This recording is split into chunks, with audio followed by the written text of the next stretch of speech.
All right, Internet, welcome to episode 25 of The Journey, starting the new year off. Just so you guys know, I rolled my first D20 today, and it was not good, so we'll see how the rest of the year goes. He got a 1. Yeah, not fun. So, to kick off the recap from last episode, you guys had finally made... Ooh, we lost somebody. Yep, lost Brian. Oh, the cameras. I just sent him a DM, dude. Sorry. You good, Brian? Yep, I'm okay. Okay, your camera's not showing up. If Shit. If that's your intention. You, dropped out and came back. All right, there we go. All right, so recap from last episode. You guys parted from Daggerford and continued on with McKinnon's caravan after getting a little bit of information about the succubus that had placed residency there. Can't hear me. There we go. Okay. So just repeat again since they apparently couldn't hear me. You guys left Daggerford after getting information about the succubus that had resided there and taken place up in the Ducal Castle. You're told that they were going to try to form a militia of some kind with neighboring towns and cities to try to take the fort that they believe she's residing in. You guys decided to continue on with McKinnon's caravan to Waterdeep so he can finish out his job of delivering those goods from the towns that he was helping out. You guys arrived safely. Carlen saw a vision of some weird creature that nobody else saw in your travels. Cren decided to take apart his gun and the book flail to try to see if he could make something out of that. He did not succeed in that, but once you guys reached Waterdeep and parted ways with McKinnon after getting paid and venturing into the city, you guys had also talked to Amalor, who said to let him know when you guys got there and told you where to go to Blackstaff Tower when you got to Waterdeep.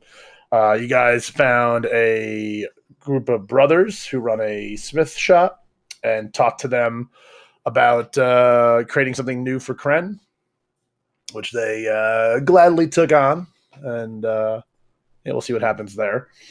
After that, you guys asked around a few questions to see if there was the tattoo artist that Carlen had heard about, Master Opal, if he was residing in Waterdeep still, where you guys found his home had been abandoned with some loose papers, with a map that had a map of Cora's home island. From there, you guys made your way to the Blackstaff Tower, where you were greeted by a olive-skinned female with dark black hair, holding a very large black staff, and also your very reliable wizard friend, Amalor. And that is where we left you guys off. So again, just a quick description of the structure of the tower itself as you guys came up to it. The tower appears to be made of smooth black stone with no windows or doors, well, except for the one door that you saw the two wizards popping their heads out of. It appears to be a 3-story stone structure. There was a gate or a walled section that you guys passed through that was open for you guys to get up to the main tower itself, where, yes, you were greeted by both wizards. I believe if we left off, Amalar said hello and essentially invited you guys in. As you guys, are welcome into Blackstaff Tower. Cren's just looking around.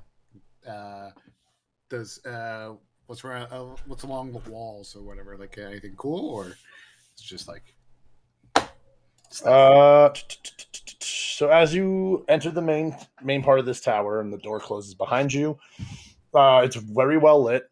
You see the same smooth black stone that you saw on the outside. From where you are right now, there are windows that you couldn't see from the outside, but they do show what appear to be outside images.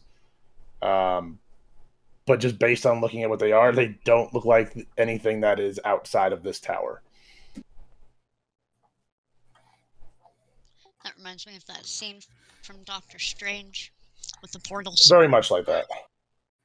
Anyway, are there any other people in this area? So you just in front of you and leading kind of you guys through the tower is your buddy Amalor, and leading you got Amalor in front of you guys, and then in front of him is the olive-skinned female wizard,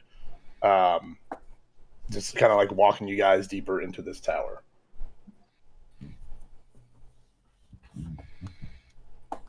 As you come down this hallway, and you guys are standing in front of two very large double doors that are painted red, seem to be very sturdy wood with a big brass knob in the center, or two brass knobs in the center that meet where the two double doors converge on each other. The wizard in front of you guys, you see her starting to wave her staff and mutter some words as you hear a big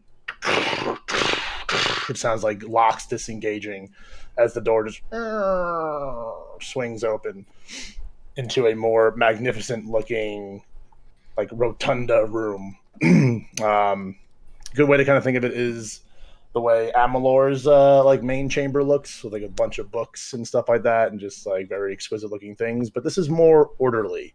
This looks more like a well-preserved kind of like library, where Amalor's was kind of just like everything all on the walls and just scattered across everywhere, where he was more a little disorganized, and this seems a little more pristine.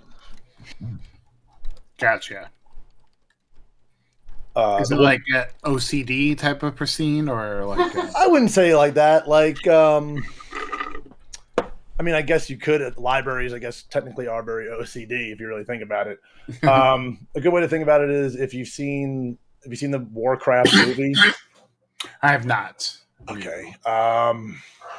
Is it a difference between the Weasley's house versus like the Great Hall at Hogwarts? Like... Essentially, that's kind of a good way to compare it. Yeah, like this is where the Blackstaff Tower is definitely more organized. Like if you wanted to find something, you'd have a much easier time of finding. Like everything is in its place.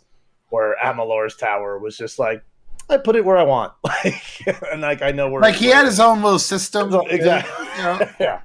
Like he knew where it was. Doesn't mean that anybody else knew. Yeah, if anything, the difference between the two spaces is a good indicator of the personalities of each wizard.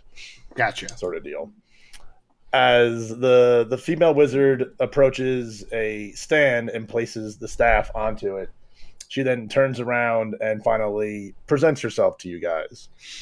She goes, "Greetings. Welcome to my home of the Blackstaff Tower. I am the Blackstaff, Vara." Hi. Any friend of Amalor's is a friend of mine, and from what he has said of your accolades, you are definitely friends of mine. I'm surprised he spoke highly of us. I would say that to Elvar. How do you spell her name? Vajra.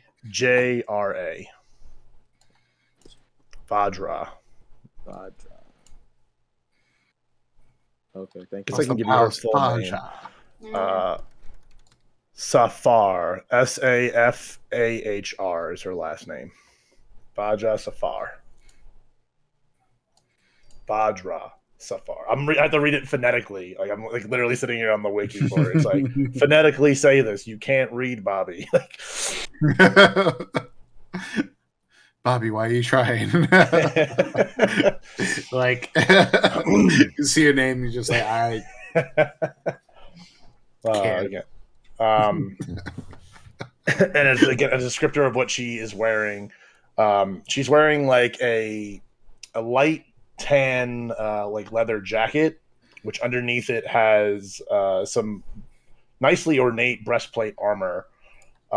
She wears pants and then also her boots are kind of like almost like piratey boots, like they go all the way up to her knees and they're very like just swooshy, like very like leather piratey boots. Across her shoulder, she appears to have like a holster of some kind, which on the end is a big tome. And knowing wizards, that is probably her wizard book, her spell book. Nice. So, Wizards like, just carry these things around with them traditionally. They're That sounds kind of awkward. All It's right. it's like your book bag. it's like on a scale of like 1 to 10, how hot is she? That's what all Elevar cares about. My God, dude. You're a paladin. Have you met him? Could you put like some levels in bar just to offset this? Oh man, she's actually quite attractive looking. She's very youthful for someone who you would seem to think as a powerful wizard, especially in relation to Amalur, where Amalur looks like an old fuck, like a crazy old fuck, like a Doc Brown crazy old fuck. She looks very youthful. She's very youthful in her. I pull a Brock from Pokemon, and I quickly run up to her, God. grab her hand, go to bend on one knee. I kiss her hand and go, "I'm Elvar. You're Miss. I am at your service. Anything you might need of me, just ask, and I will happily oblige." She very politely pulls Can her hand. I like smack him on top of the head and just be like formal way? totally can. Nice shirt collar. Spray bottles. Just like, Yes, you most certainly can do that. thank you. And she pulls her hand away ever so politely, not like in a like a quick get away from, but just like, we don't do that here. But thank you. You gotta embarrass me everywhere we go, Elvar. Huh? I can't help it. I can't help it. You can. You're going to horny jail. All right, you're going to horny jail. This was Sea of Thieves. We'd put you in the brig. Wait, I gotta make sure that you're not into that. Like, are you? Say I'm not. Don't worry. That we know of. All right. That happened. I hope this doesn't awaken something.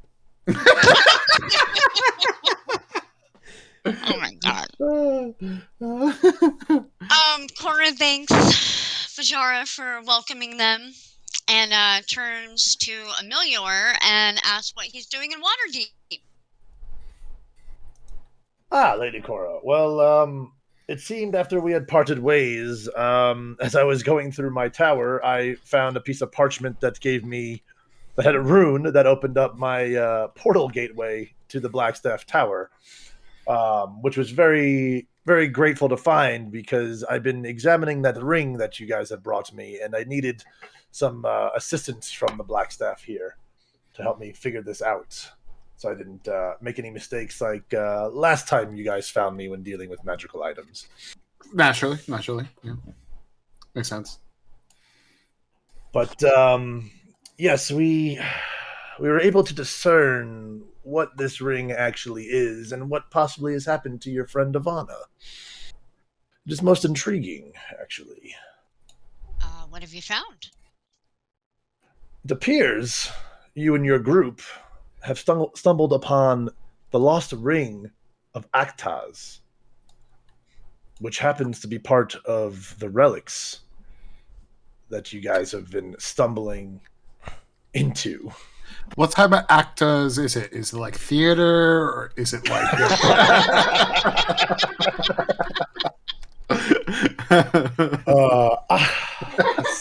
Amalur is chuckling from that. Aktaz was a very powerful lich.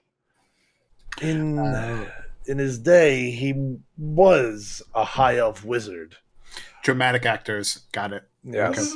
Okay. He, as a wizard, he had mastered all of the elements of controlling and summoning and just harnessing of those four primal powers.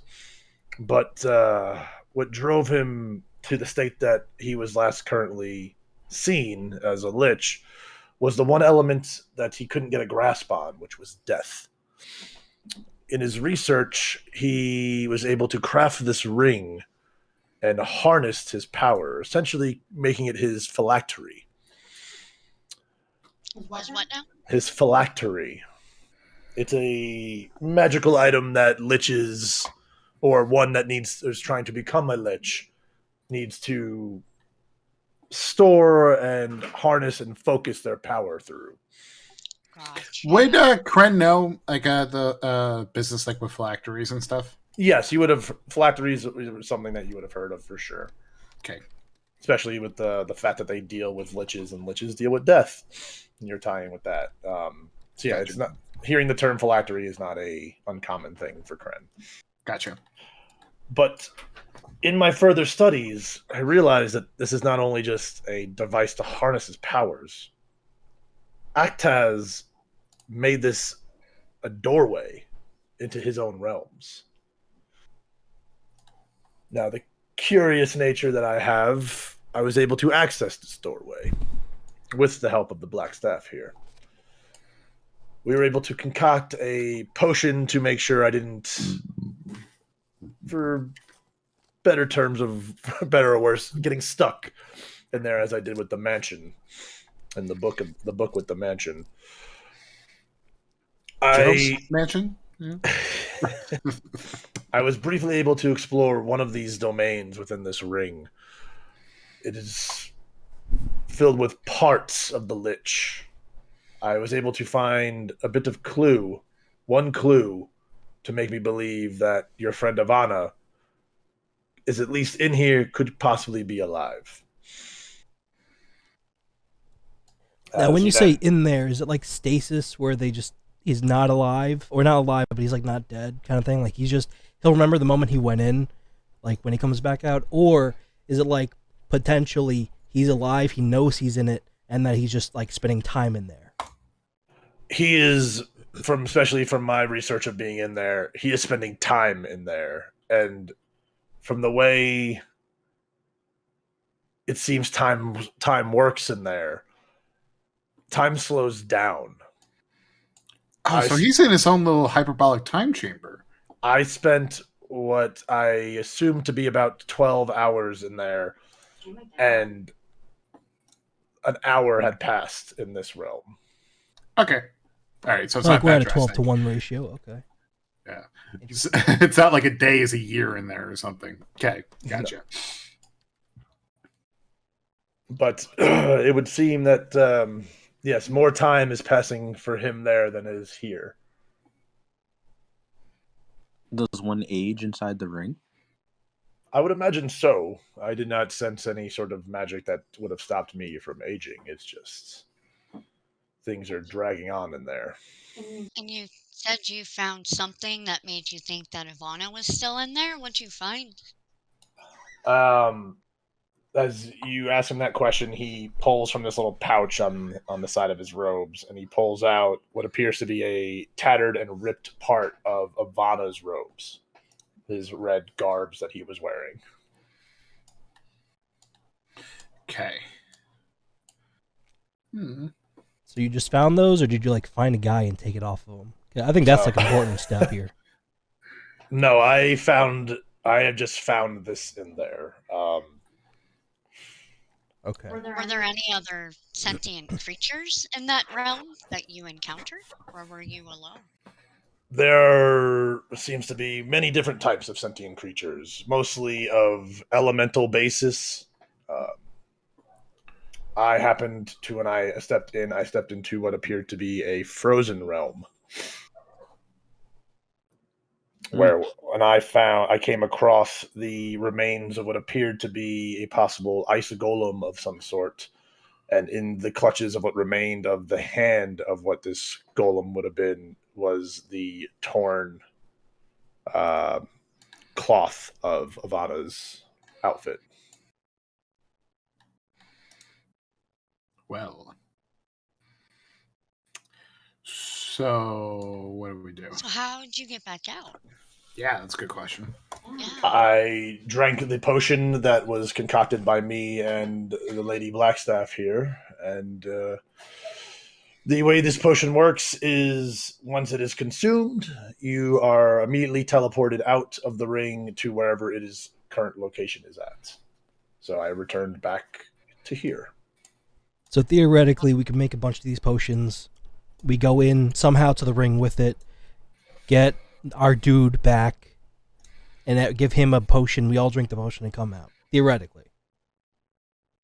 Well, when I heard word from Lady Cora that you guys were close to Waterdeep, me and the black staff here made a few different portions of the potion as he's holding up 5 vials of said potion.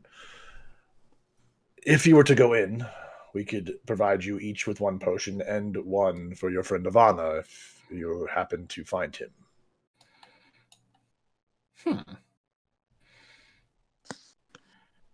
You want to do it, guys? I mean, I don't mind doing it. It's like we have so much on our plate also. I think we need to find Ivana, but let's make sure we're prepared. And if there's anything else we need to take care of first. Hold on, I need to ask the god known as Bobe. Are we ready to get Ivana back, or should we wait? I mean, we are ready for that. I know. I mean, even if you go in there now and got through the entire single thing that the ring that I have set up for the ring, he's not coming back this session. So, like, it's something that would occur otherwise. He'd be jumping in at another time. But okay, we are prepared if you guys would like to go into the ring or not. All right, I just don't want to mess that. No, you're fine. I don't want to have anything like that. All right, so how about let's take care of some stuff out here first, and then we go into Ivana and get Ivana. Yeah, if that's okay. That's fine. I mean, we've waited this long, and now we know how to get to where he is. Exactly. Hooray! We're figuring out shit. Yep, just toss the ring in the drawer. We'll come back later. Yeah. Yeah. I do want to ask Amelia. Just put it in a junk drawer. It's all right. Yeah, what have they been doing with the ring? Like, you're not supposed to touch it. How have they been keeping it safe? As they bring you to, as you ask that, he's like, let us show you. As they bring you, and there's like a display, where the ring is sitting on like a little display like mount. Almost looks like it kind of could be like free floating if this metal stand wasn't inside there holding it. Then it's covered in a glass dome, kind of very much like Beauty and the Beast, like flower, like in like a glass dome sort of deal. Everyone give me Arcana checks. Okay. Do you say Arcana? Arcana, yes. Arcana checks, a sorcerer's worst nightmare. Let's go. 50. Ooh, that's 20 for me. True of that statement. Damn. Nice. Okay. Cren, as you're staring at it, you are clearly, like, very distinctly getting magical like vibes off of this glass dome. As you like even like approach it to examine it even closer, like you can almost see like this like purple bluish like sheen that kind of like coats the glass. Am I like hesitant towards it? Like, am I like, should I not be here type of thing? Or just like, I know that's powerful, I know, but it could be used for good. It's more that you're sensing that these wizards put like, some sort of protective, they put some sort of protective shell over the casing of that is holding this ring right now. Gotcha. So the ring is protected within its thing. Also, something you're noticing about the ring that you didn't notice the last time you saw it, it has a slight glow to it. That like where it might have just been like a dull sort of dormant gem, it is now kind of got like a pulse going to it, which is probably why they have some sort of magic rune shield system around this display of it. Gotcha. Okay. I approach it like hesitantly, like kind of like just got a little closer, right. Like not so much. But yeah. As the black staff comes closer, she's like, "You do not have to fear this as of yet. You've been able to contain the magic of this ring, but as I'm sure your curious eye can see, there's something going on that time will eventually reveal if we let this go any further." Yeah, just the way that you phrased "yet." That's the thing that's hanging in my head. Okay. Well, since Amalor has brought the ring here for me to help examine it with him, it it is beginning to pulse and grow in energy, which has concerned us, which is why we've added the extra. Damn it, I'm muted again. We've noticed that the ring has changed in its energy and its just magical essence that we've had to make sure we've altered its protection around it.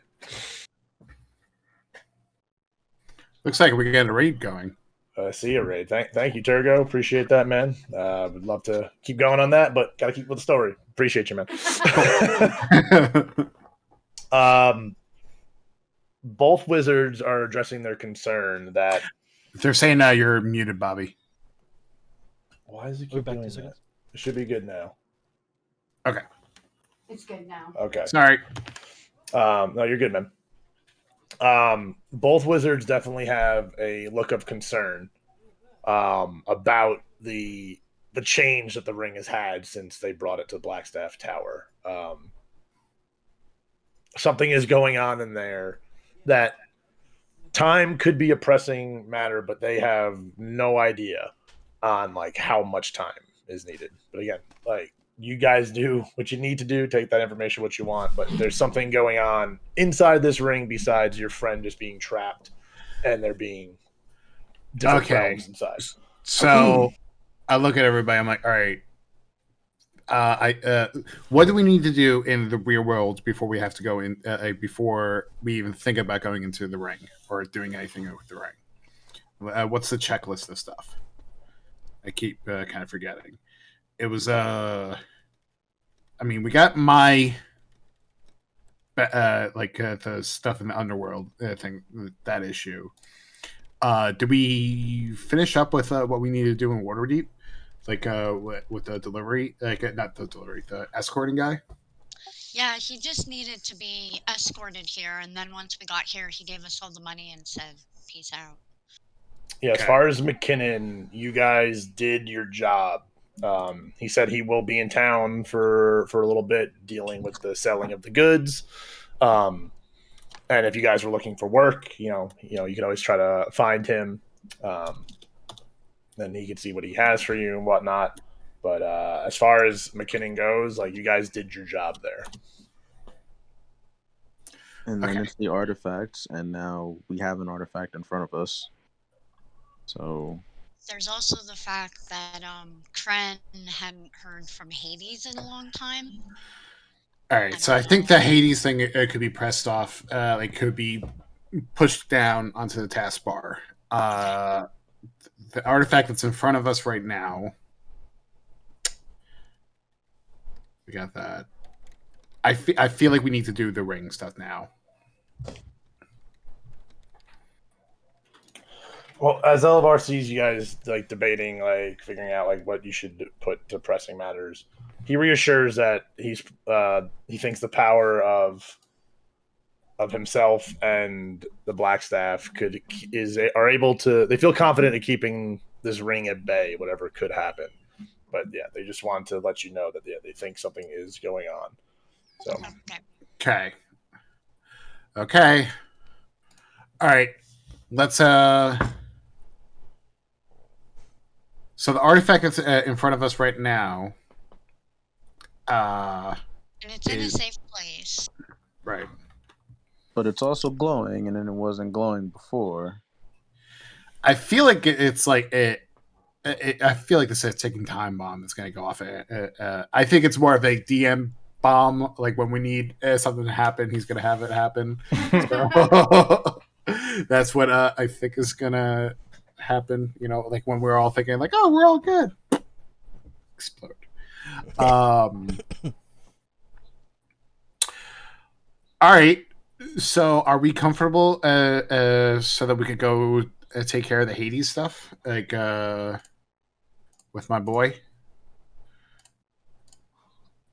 I feel like that's your call.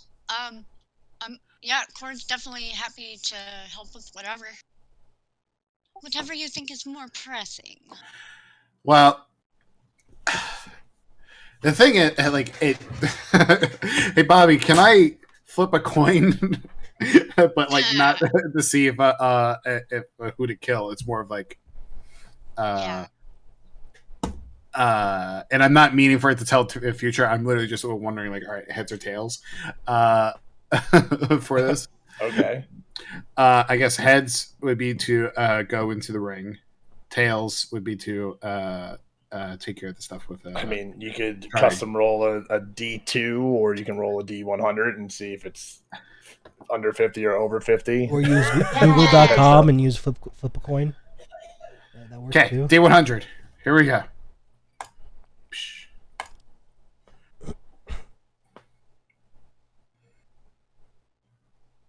How much is this?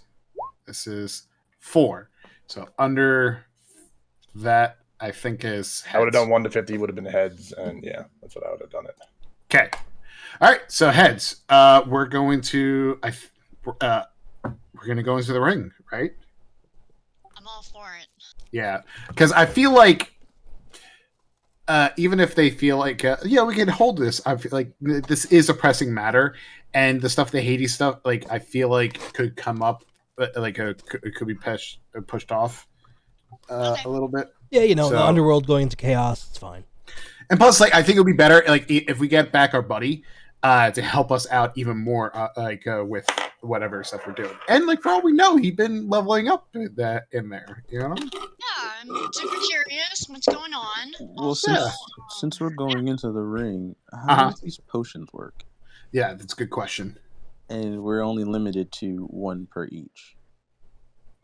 Well, I mean, it's not like you can't if you drink it. So if you drink the potion, it immediately teleports you out of the ring. So each person holding more than 1 doesn't do anything because you can't take it. Doesn't do anything when you're outside of the ring. Okay, so we get into the ring, and then like that potion will be able to take us out. Is there anything that limits us? Is it like do we have to?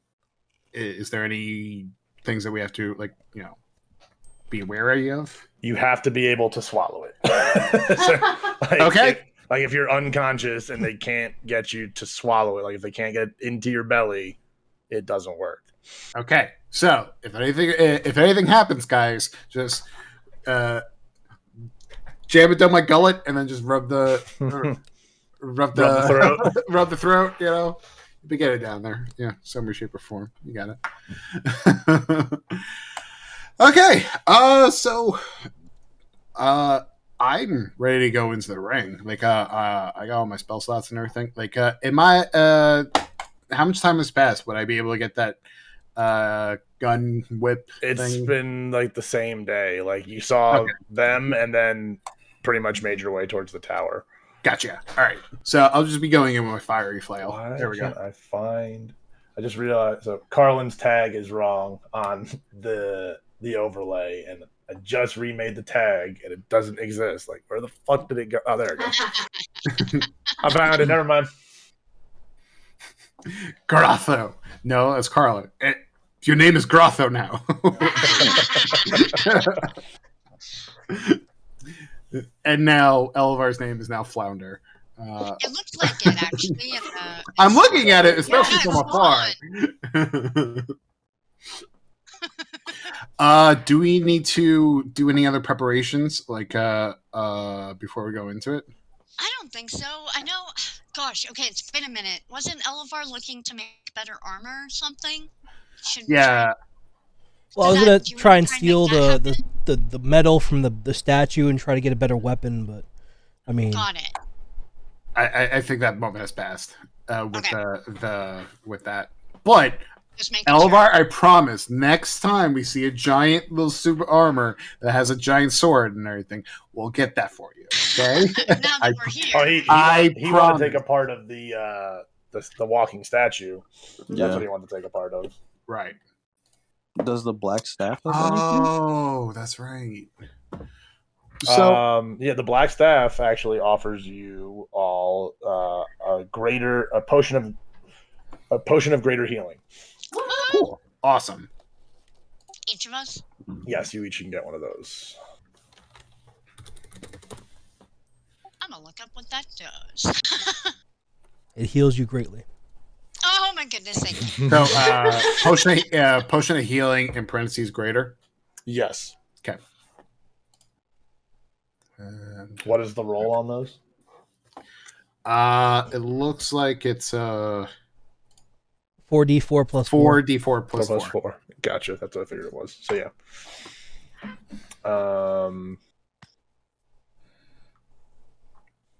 Yeah, El, do you want to let's if anybody else has anything like other errands to do, like we could do Elevar's little task, and then maybe we could go into the ring tomorrow, and maybe my gun might be ready by then. Yeah, it's like the same day that we arrived in Waterdeep, correct? It's Correct. still the same day? Yep. Okay. Yeah. So you guys are like in the early evening of that day. Well, yeah, okay, let's find somewhere to sleep tonight, and then Yeah. we can check on the weapon in the morning and go from there. And like before we go into the thing, I think me and Elvar could Sneak over, do steal his some task. stuff. Yeah, I'll help out with that. Why not? I say as a paladin, I'm gonna go steal some stuff. Dude, like the fact that you're He does have the one level of rogue. He was a rogue first. I love that. That's the shittiness of his paladin part. His first instinct is literally just like, all right, let's kill, or let's do this, Yeah. like do that. And Yeah. then his paladin self Yeah. is just like, no, maybe. Well, Vadra often offers up residence for you guys here in the tower. She says she has plenty of rooms that you can each take to rest and spend your time here before you decide to dive into the ring. So generous. I thank her kindly, and yes, accept that offer. Indeed. Okay.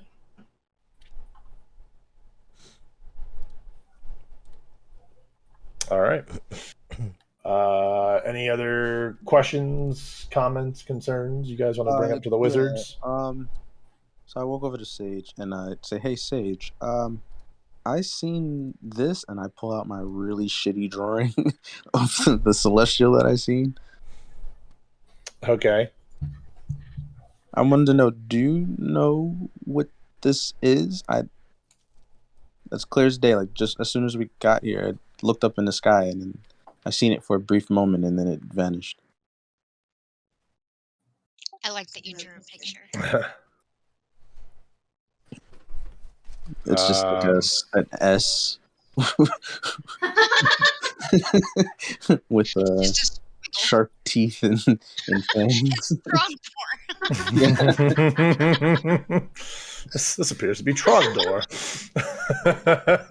I still think it's Trogdor.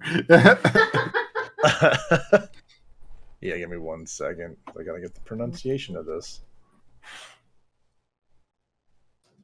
He asks, like looking at your very crude drawing, he asks you where you saw this creature. Once we got into town, right in the sky. That's intriguing. Everyone in stream just heard what it I clicked the pronunciation on D20 so I can know how to say it.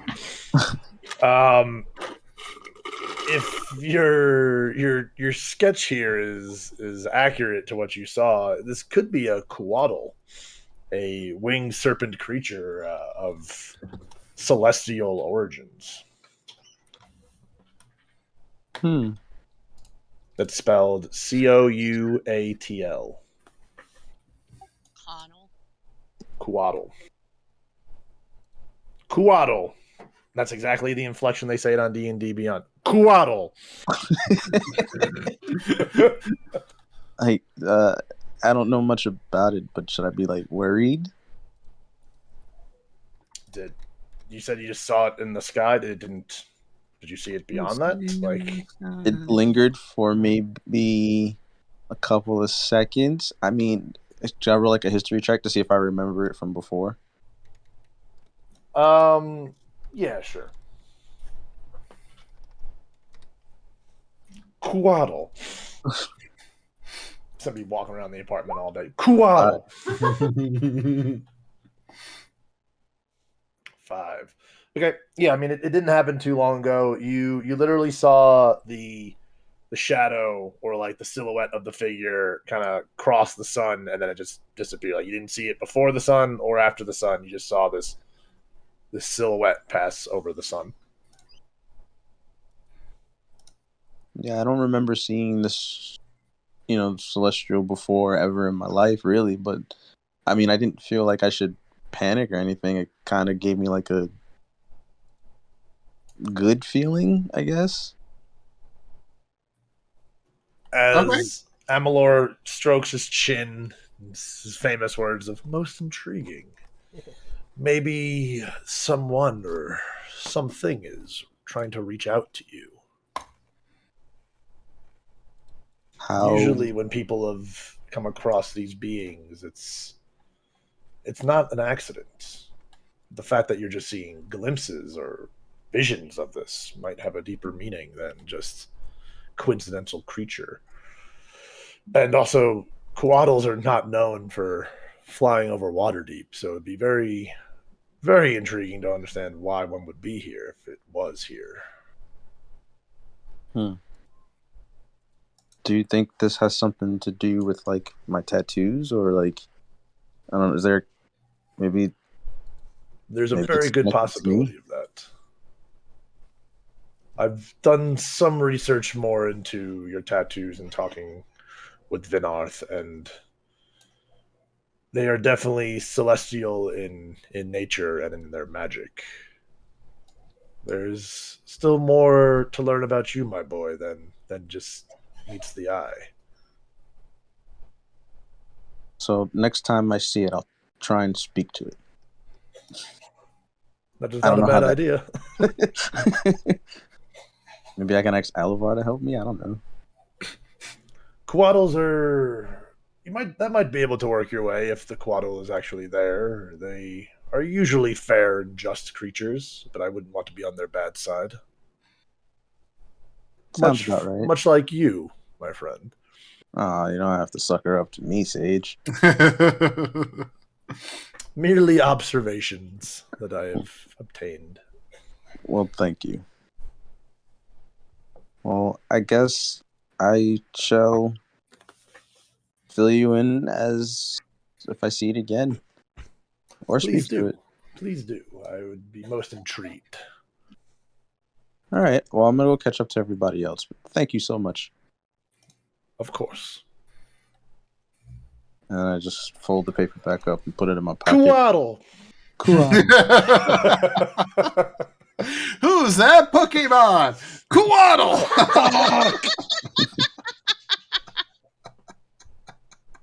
It's Pikachu! Coatl! Pikachu! I really love the inflection on the site. It's just so... Coatl. Oh my god. Oh, yeah.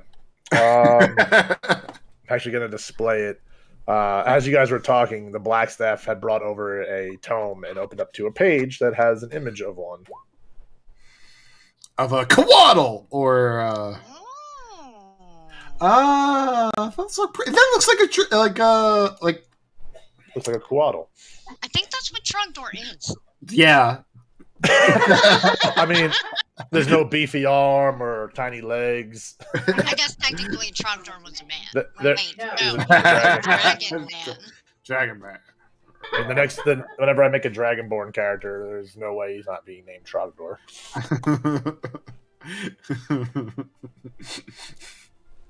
All right. Ah, that's funny.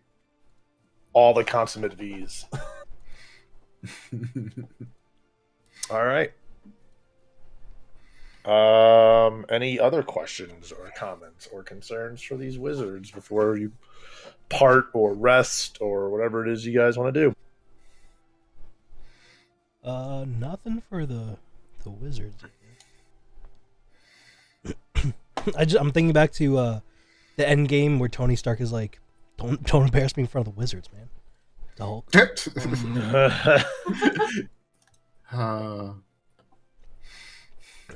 All right. Yeah, I think I'm all good. Okay. Actually, then what Yeah. I'll say. I'll say. Don't embarrass me. I'm getting ready to pull on his shirt collar. Just getting ready. Like, How would you go about to, let's say, remove a very decently sized chunk of metal from a unknown metal armor that might be like the best armor you've ever seen? Like, how would you just chip at that, or do you have like a spell, or maybe a tonic, like something I could pour on? Like, I'm just trying to like figure it out. No specific reason, but if you had to, like, let's say, melt through a door. Yeah, let's go with that. If you melt through a giant metal door, do you have something like to do that with? As both wizards kind of like look at each other, like a curious glance, look back. I mean, I'm sure a tool would help you with that. If you wanted to melt a door, I'm sure we could find or concoct some sort of acid that could do that. But how long would that take? Make the acid. Wouldn't take very long, but Like, is it like an hour? Is it like a day time frame wise? Like a little guesstimate? Maybe about an hour or so. I'm sure the Black Staff has the ingredients here in her tower. Would you To mind? concoct something of that nature. But what pray tell would you want to be melting with acid? Don't worry about it. It's like a science experiment. It's for my niece. Yeah. I try to scrabble up a book or in a pen or a quill or something. It's like we're gonna write it down. I swear it's for science, because we don't write it down. It's just messing around. True. If you record what you did, science. Well, if we can most certainly concoct an acid of some type for you, but are you trying to recover what you're melting? Because acid would not recover whatever it is you pour on it. It would Ooh, destroy okay. it. That's good to know. Okay, is there a way to well, we're looking to get a big chunk of this sort of material without destroying it. Is there a very hard, because I know maybe diamond pickaxes work sometimes. Is there a hard thing that we could use to mine the stuff with? I mean, again, if you were less dodgy on the material you're trying to collect, we could point you in the direction of a proper tool, but it seems like you just need the right tool for the job. Yeah. All right, Oliver, this is all you.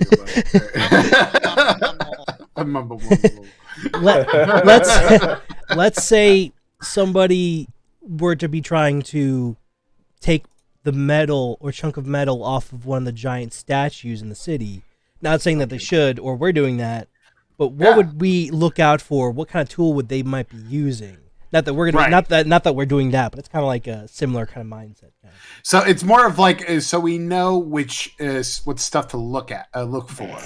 If we see somebody with this type of axe, we know, all right, they're not just going to go. Exactly. If it's a smaller axe, they're cutting trees, but if it's a giant axe, they're probably going to go chop somebody up. So it's kind of that kind of thing. Yeah, we want to make sure we get the right person. We're racially profiling. Well, I mean, holy shit, holy Elvar, give me deception rolls. Because both of you are in this fucking con man conversation, you can either both roll or one person can roll with advantage. Well, I have +7. I can roll with advantage, but I just got a 10. I'll do a roll for myself.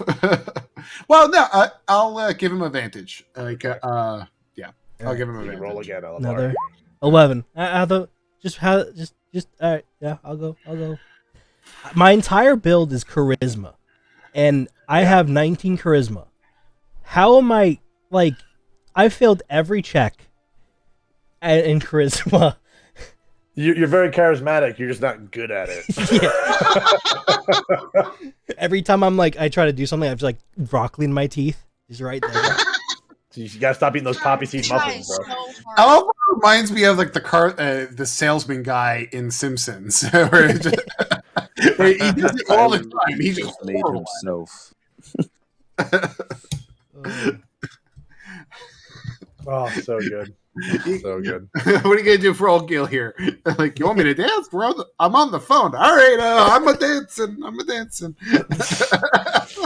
All right. Both wizards look at each other with like a raised rock eyebrow, like it's like boys are clearly up to something, but I promise you that we are only doing this in the best interest of ourselves. well, We do not mean any harm to anyone. This is not for anything that's going to be hurting anyone. At least I hope.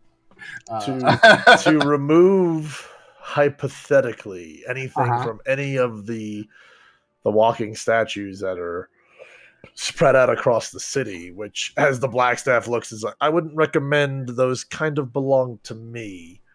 You would need at the very least some sort of magic item, a magical tool to be able to even effectively remove anything from those. Okay, hold on, Elvar. I think I could. We could. I think I could win this. Like a verbal sparring match. I think this is completely you. I failed everything up till now, so you take the reins here. Okay, so I'm keeping it at 100 right now. We were trying to see if we could get a little bit of that metal off of your statue stuff. The reason being is because there was a blacksmith stuff that we needed to get some things done. They requested some of that. So now, in case you were unaware of that, there was a blacksmith trying to get your metal. You are aware of that now. As she kind of like starts like rubbing her forehead, and she's like, "Were these blacksmiths a group of brothers by chance?" Absolutely. Just throw the one. The Fool Dukes. Gotcha. Now here's the thing. Also, they got a cool weapon of mine, and they're kind of working on it. So if you're going to do anything to them, could you just make sure you do it after I get that back? And if you do anything to them as well, and you find like this awesome axe, that's also mine. So that too. Yes, absolutely. The Fool Dukes they're a pesky bunch, but they're not really any trouble. They've tried recruiting many people to grab a part of the honorable knight for many of years, with many being unsuccessful. Why are they looking to get like a piece of it? Is it like it is a magical being. It's only understandable that they would think that taking a part of it would grant them some sort of magical resource for their crafting. So what can we come to some sort of understanding where maybe you give us not the exact metal because they won't know the difference, but something similar that they've never seen before, and that we can kind of say that it is that, and that maybe we can give it to them. They'll like it enough. They'll be like, oh, this is definitely it. I'll get my thing. They'll never have your metals or the best metal, and maybe they won't be as impressed, and then they'll stop trying to have people destroy your parts of your statue. Well, here's what I'm thinking. Also, why not? Like, if it would be so inclined, why not join with the brothers and make your own, use them to blacksmith some stuff when you're not busy. You know, 5% of the instead of profits. being enemies, you guys could be frenemies. You know, I wouldn't call us enemies. They are more of just a polite nuisance. They have never come close to achieving their goals. They're not malicious.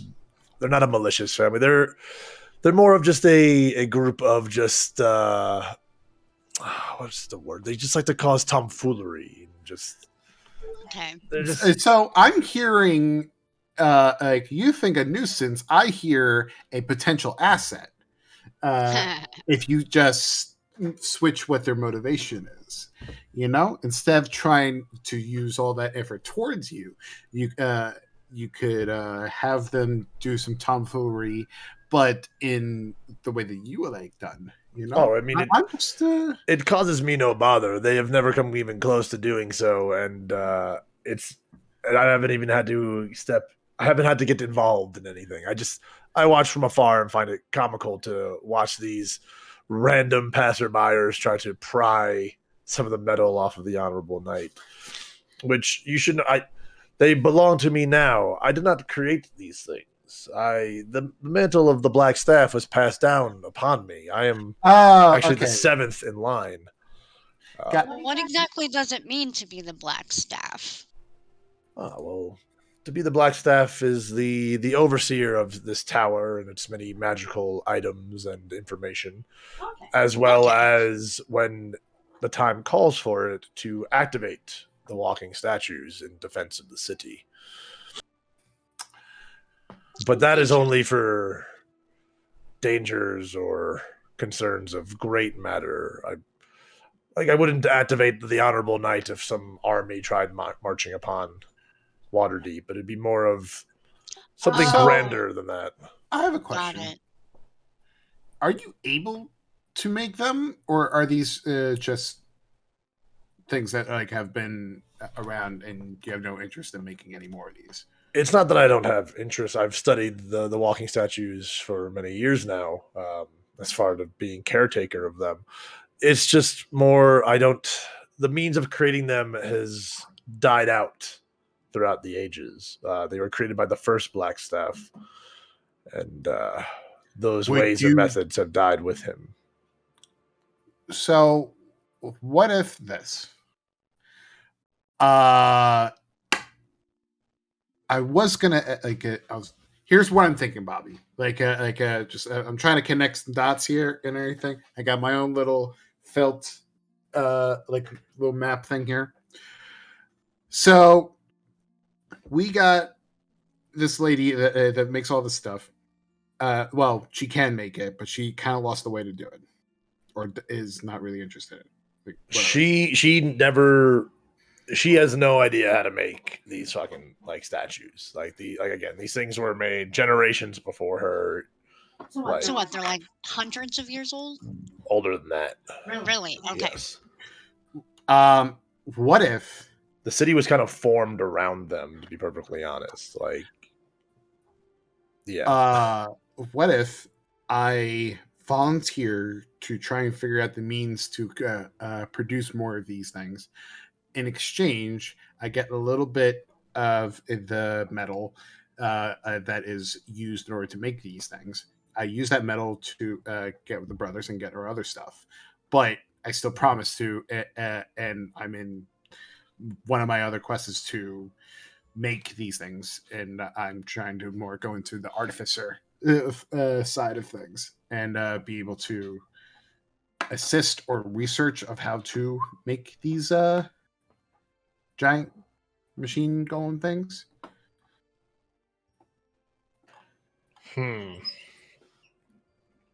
Okay. Give me 1 second. Look up some stuff real quick. Okay.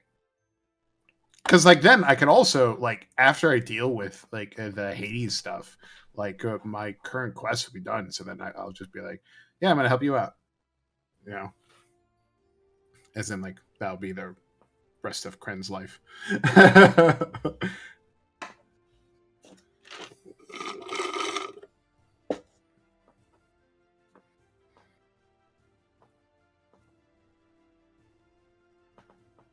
Sorry, just doing the research into this shit. Yeah, sure.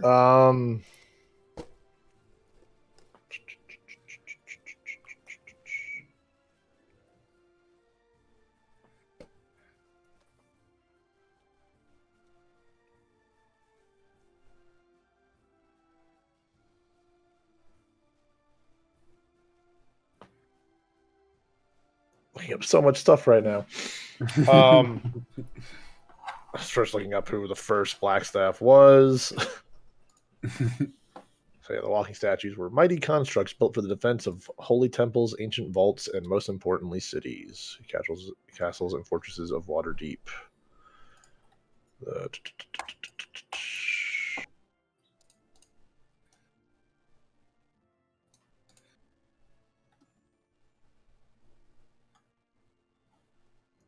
Oh, oh, okay.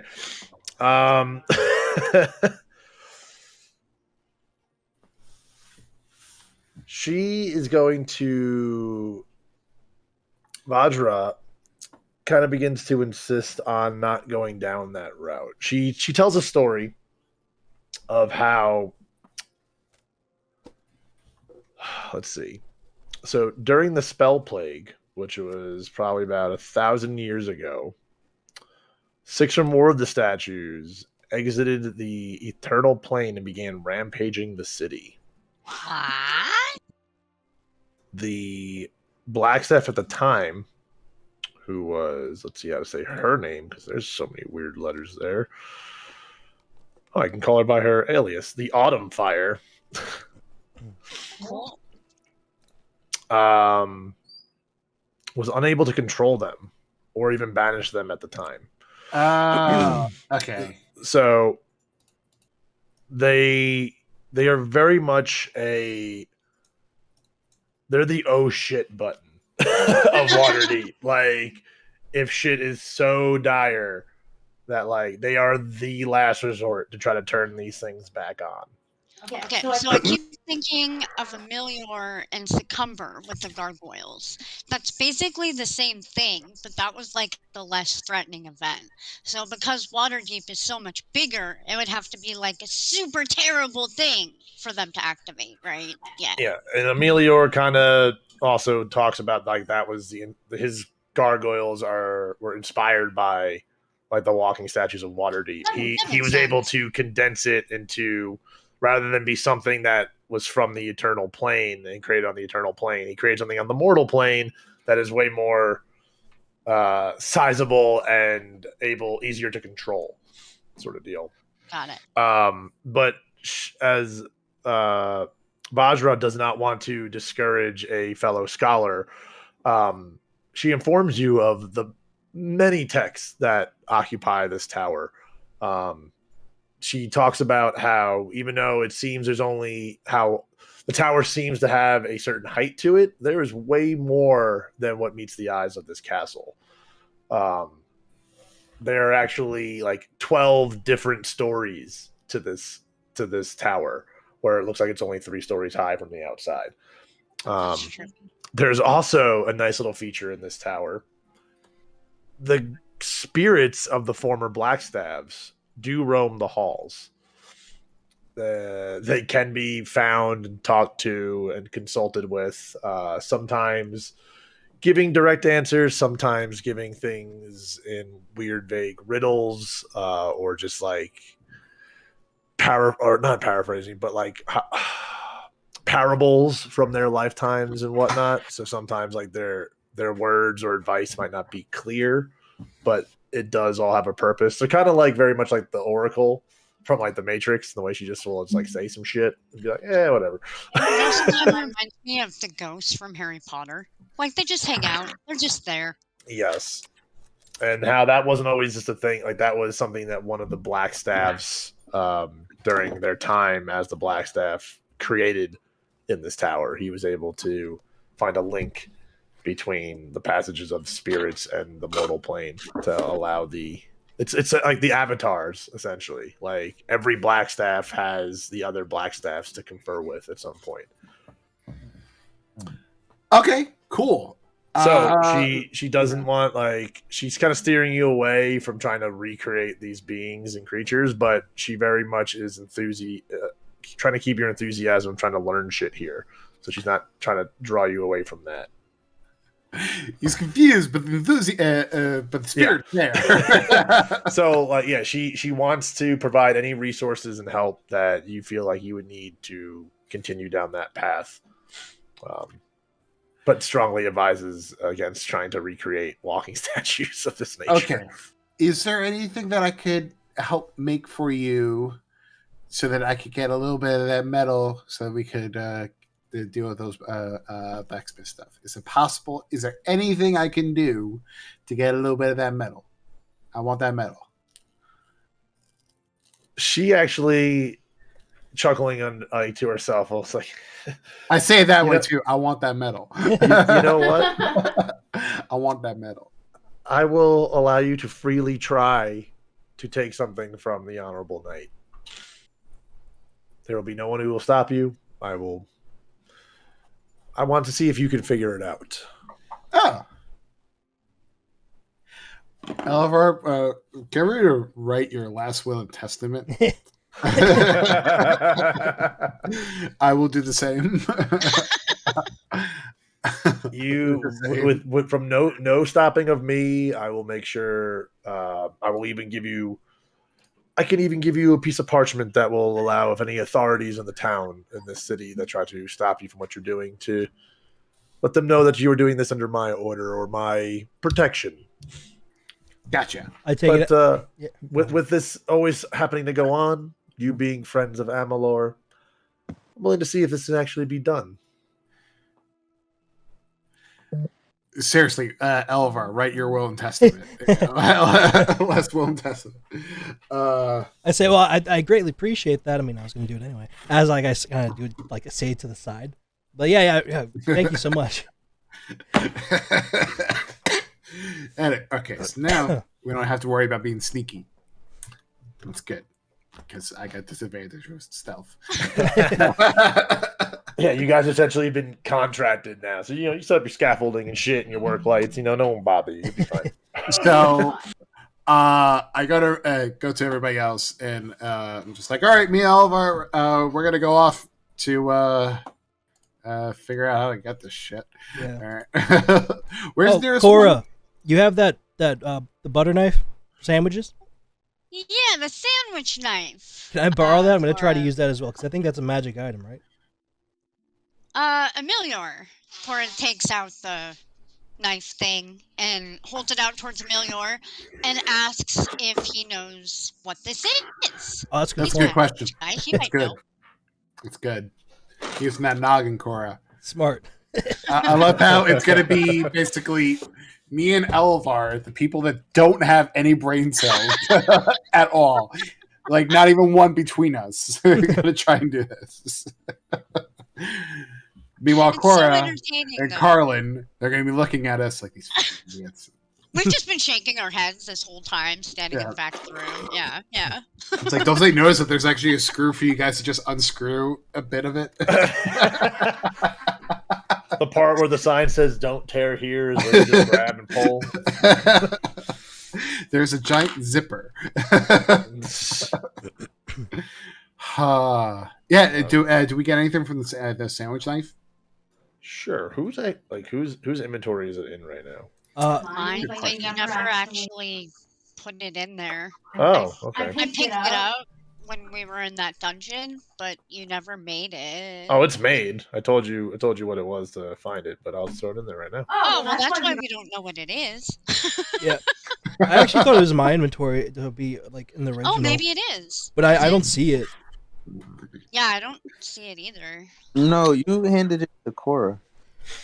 Well, I don't know. Maybe recently, but No, either you way. handed it to her because I remember you saying you handed it to her. Oh, maybe because she could read whatever. Was She on. can read the dwarvish on it. Yeah, Yeah. we were in the dungeon, and then I just have been holding on to it this whole time. I tried to use it, remember, last session to try and chip off part of the metal, but nothing happened.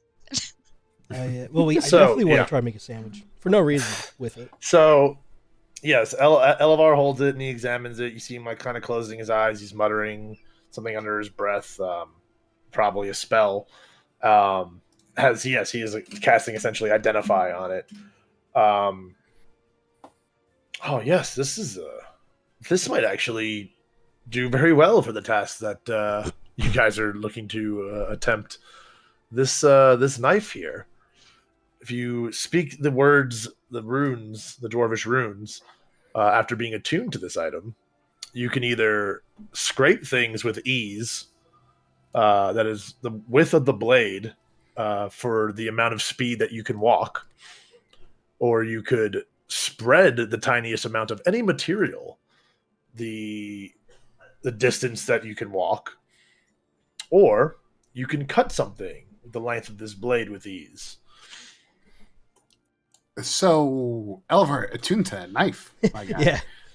Yeah, dude. So we're gonna wait and we're gonna take so Elvar. I think if we take as much time as you need to attune to that, then let's take care of that thing. And then Did you say it cuts the length of your walking speed? So it will scrape the length. So I'll throw it into Elevar's bag, and then I guess I'll throw it in the VTT.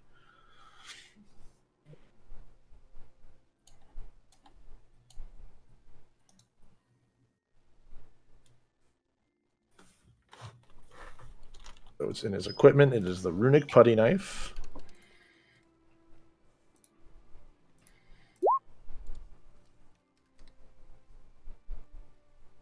I gotta switch the screens. Too many screens. So yeah. So it has the 3 words in its dwarven runes. It says scrape, spread, or cut. If you activate the scraping, it will remove with ease a 1 inch thick of any material for a distance of your movement speed. So you pretty much are taking it and like just walking with it. So your movement speed, it will go the length of that and take that the movement speed length of the material that's 1 inch thick. Because that's the width of the blade itself of this little putty knife is about 1 inch. You can spread, where you can take literally the tiniest amount of any material. So like tiniest droplet of water, if you activate spread and you put that knife on it and spread it, you get that amount of water. You can get like 30 feet of water. Like it just completely just gives you a lot from a little. So or money. You can cut, which the blade itself is 4 inches long, and you can plunge the blade into any material with ease if you have the cut activated. So, Elvar, I'm glad that you're getting this weapon because, like, I can't make heads or tails of it. But okay. It's a cool thing. The runes recharge at sunrise of the next day. So You can only use it once per. I think it's 24 1 hours. rune per day. Like we're not 1 rune per day, 1 rune 3 times per day, but it's 1 rune use. correct. So you can only scrape once a day, you can spread once a day, or you can cut once a day. Okay. Cool. So essentially it has 3 charges, but it's 1 charge per word, per rune. Damn. This is inspired by a putty knife that we literally have in my kitchen at work. We use it to clean everything. It's this fucking worn out, like soaked wood handle that's just seen too many years. Every bit of metal on it has spots of rust and shit. But anytime you need, like, something just has something caked on it that won't come off, you use that fucking thing. Fair enough. Fair enough. That's what inspired it. So yeah, you can either cut, just like literally cutting something would be like taking it and just driving it into it, because it's like I said, it's a putty knife where it's a thin putty knife, so the blade itself is 4 inches long, but the width of the blade itself is only about 1 inch, and you can either scrape, cut, or spread. Okay. So how long does it take to attune to it? Like It takes an hour. Oh, an hour. Oh, okay. Yes. Oh, that's great. That's nothing. I mean, I'll tune to it while we walk. All right. Let's go. Let's do it. Fuck it. Let's go. Baby. Let's do it. Okay, so you guys are gonna go from the castle ward back to the trades ward to go Honorable mess around with Knight. the honorable knight. Yeah. Oh, we all Damn going, or just right. you two? I mean, if you want to go. If you guys want I'll to. come with you guys. Yeah, I have nothing else to do. I'll go too. You can be our lookouts. I'm gonna look out for him. You look out for me, and Cora looks out for Carlen. We're good. All right. Well, yeah, so as you guys venture back towards the trades ward, head towards the honorable knight, It is now dark by this point. It is kind of like, let's see, from over there to there. It's probably like 7, 8 o'clock at night at this point. The sun has gone down. Street the street activity in the trades ward is beginning to die down, and you're hearing more activity happening in buildings on the streetway. Most likely taverns, people kind of settling in for the night to just drink and worry about the next day. It's not like it's like screaming and stuff, right? No, it's just normal, just like where sure, it's essentially like when you're in a city and like people are around, hustle bustle, shopping, whatever. Like this is now like nobody's like shops aren't open anymore. It's just like the tavern, so like everyone's just on their siesta of the day. Especially in the trades ward, just because that's where a lot of just all the commercial work kind of like happens. Gotcha. Okay. Activity around the Honorable Knight is definitely mold. If you guys remember the image I showed you of what it like essentially looked like amongst the buildings, like the stalls or kiosks that are set up on the street have closed up. People have left. It's pretty quiet around there. All right. So I go to Elvar. I'm just like, all right, have at it. I don't think anybody's going to stop you. And if they do, like, well, talk to them. Oh, wait. Yeah, right. Talk. I'm looking at him. Paladin. Paladin. I'll look at Cora and just say, this is going to be a long night. I go up to the foot. Sorry. I go up to the foot of the Honorable Knight, and I like it with the putty knife out in hand. I kind of bring it close to the foot, and I say cut, and I speak the runic word cut, and I try to take a chunk off of the foot. Well, while he's doing that, I kind of want to perceive like if anybody's like really like caring of what we're doing right now. Like, if okay. Well, first off, Elvar, can you speak Dwarvish? No. Hey, Cora, what's the I'd say cut out loud as I'm like trying to chip away at the thing. I'm like, what the hell's not working? Come on. As you're saying, just cut in common. Common. It's just kind of just deflecting off of it. Why is this not working? Cora walks over to Elevar and is like, hey, we tried that earlier. Remember it didn't work? You have to say it in Dwarvish. What's the Dwarvish word for it, then? Do you know Dwarvish? I don't know Dwarvish. Okay. Sarah doesn't know Dwarvish. Cora does. So I was wondering. The Dwarvish word. Whatever that might be. All right. I'm going to want Elevar to give me... Performance? Yeah. Let's go. 20, nat 20. Baby, I'm Elvish. Okay. Not Elvish. I'm Dwarven for the night. You know what I'm saying? Bro, like... So Cora finishes up teaching Elevar the Dwarvish words for these runes. And Elevar, never speaking a word of Dwarvish in his entire life, perfectly and beautifully with the right inflection and accent and whatever else is entailed in language. Cora's so proud. Speaks the words as the rune that... So which one are you saying first? Cut? Cut.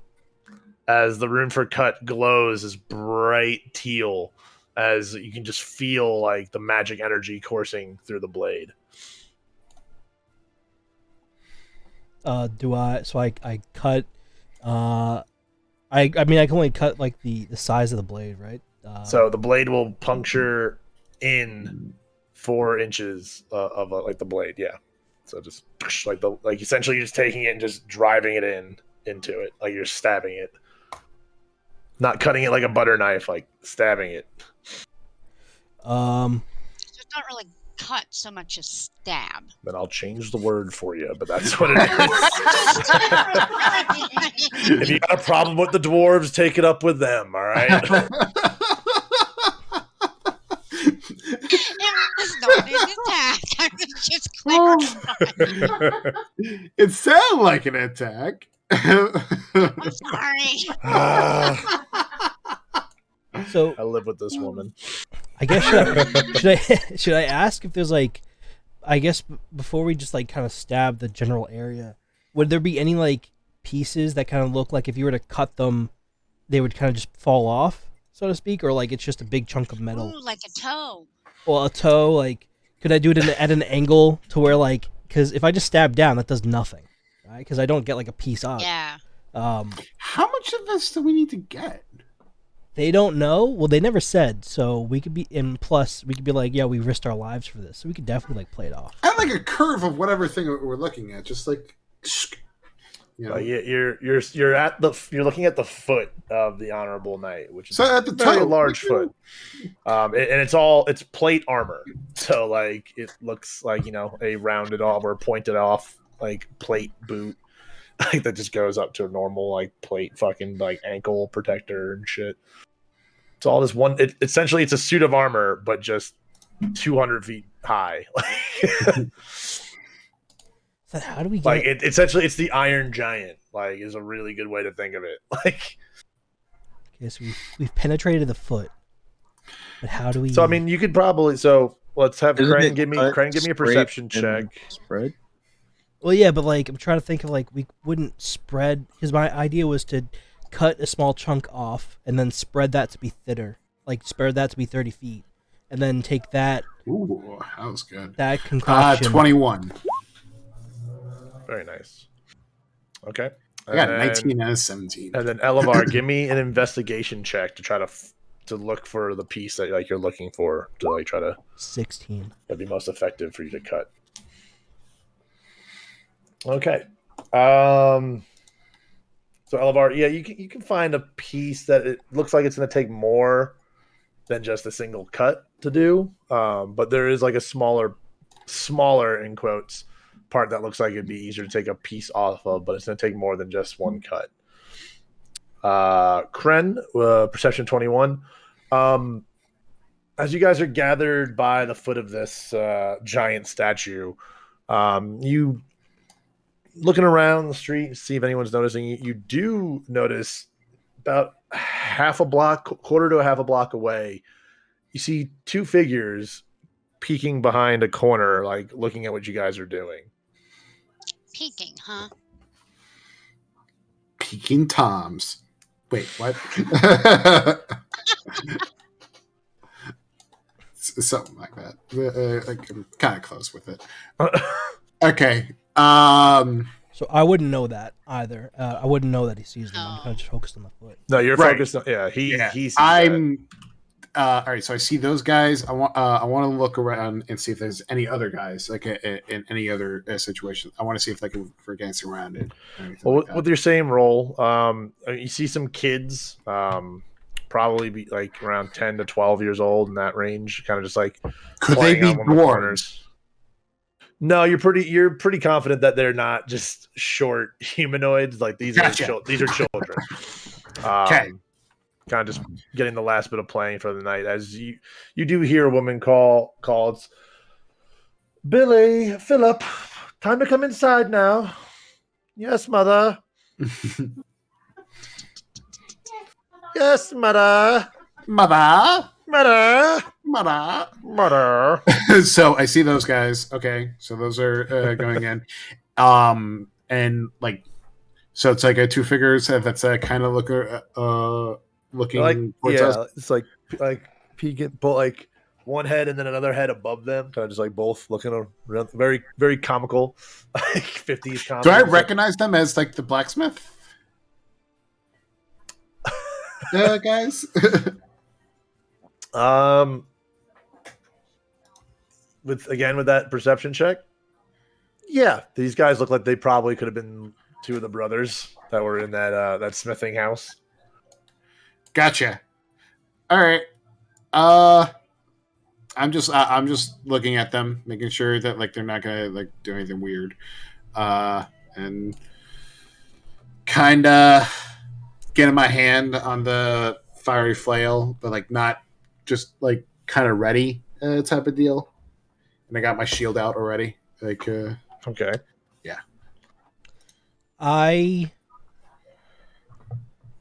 So I've cut into this thing. So I guess I stabbed it, right? Yes. Could I? You do it to stab. Could I scrape a layer of metal off the top of it, like off the top of the foot? Because I mean, the stab won't do anything, right? Because I can't. Well, I mean, you very easily punctured the side of this very strong metal. So I mean, you did put a cut into it. But yeah, you could scrape. You can activate the scrape. I'm trying to think of how I could take advantage of that. Though. Like if I could cut into it, but then that doesn't necessarily make any future cuts infeasible. Like I can only cut with the putty knife once, or is it constant? Like can I try to cut this again, or as the rune now faded, right? The rune's now faded as you pull the blade from the essentially the divot you made. I guess you can call it. As you retract it, you see the teal glow just fade from it. Okay. I mean, but now you can the blade, like there's a hole in this thing now. It's the width of the blade. The blade can still go in and out of it. Like I know you definitely have like a theory of how I could solve this. I'm trying to figure out how that is because I could just keep on doing that back and forth, but I don't know how. I can't. It won't cut any more metal. It won't. I could scrape, but the scrape will only take up the length of my walking distance. If you scrape it, the description says that you can remove 1 inch thick of any material for the distance of your movement speed. So, if you think about what it takes to, I think you're overthinking it a little bit. I probably am. There's a lot of wordage. Think about like if you ever scraped anything with something before, like which I'm sure you have. Like think about how a scrape works. Like it's either you get a surface scrape, or if you're able to get underneath something or into something, you can kind of scrape further if you wanted to, like or deeper. The 1 inch thick part of the scrape is the width. I guess I should change that. Oh, now I see what you're saying. So the width is 1 inch. That because I initially had thought of doing something like that, but I'm like, no, that wouldn't be possible because I could just scrape the top anyway, and it would just be the same result because I can't. Okay. So if from what I think of what your brain is thinking is, if you like say you put the blade into this now hole that you cut or this sliver that you cut, I could then use scrape and then take the full length. Technically scrape it, yeah. Like and then it's the width of the blade is 1 inch, so whatever you're scraping is going to be that wide. That makes more sense. Now that you have the blade in, if you put the blade in 4 inches, I mean, it's all with ease when the rune is activated. So there's no reason why you wouldn't be able to take 4 inches deep, 1 inches wide, and just scrape this fucking thing across it. Yeah, I 100% overthought that entire scenario. Again, it's all good. It's the plight of any D&D player is the overthinking. Just like last session, I think we went into a house and it's just we're like, okay, I check for traps, and you're just like, there's no traps. I check for the walls. It's fine. It's a house. I check. Is there a wall? Tell me. I need to know. I check under the rug. There's nothing. Just stop. Yep. Okay. It's very much like that. Then I'll speak the word scrape, and I'll scrape once my knife's in there, and I'll scrape the metal to like the left, kind of like, or to whatever direction is like the flat edge, obviously. Gotcha. How much do you want to take off? You can move it your movement speed, essentially like you'd walk with it. Like that's 30 feet. I don't lean with it. I don't want to have a giant chunk of this thing out. That's kind of fucked up. If I can do this, like I want to be relatively nice. If anything, I'll do like what? So 4 inches deep, 1 inch wide, about. Let's go an even. I'd go with 7. I'd go with 7 feet. I'll do 7 feet. That's length for a broadsword or a great sword or something like that. I won't go crazy, you know. I'm just trying to think. Like I'm being respectful of the people who like, own this thing. They're like, yeah, you guys could do it. Like, let's see you try. It's just like then they come back like the whole foot's missing. Like, all right, come on. Right. Okay.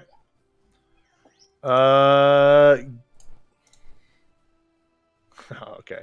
This will be fun. Oh God. I'm scared.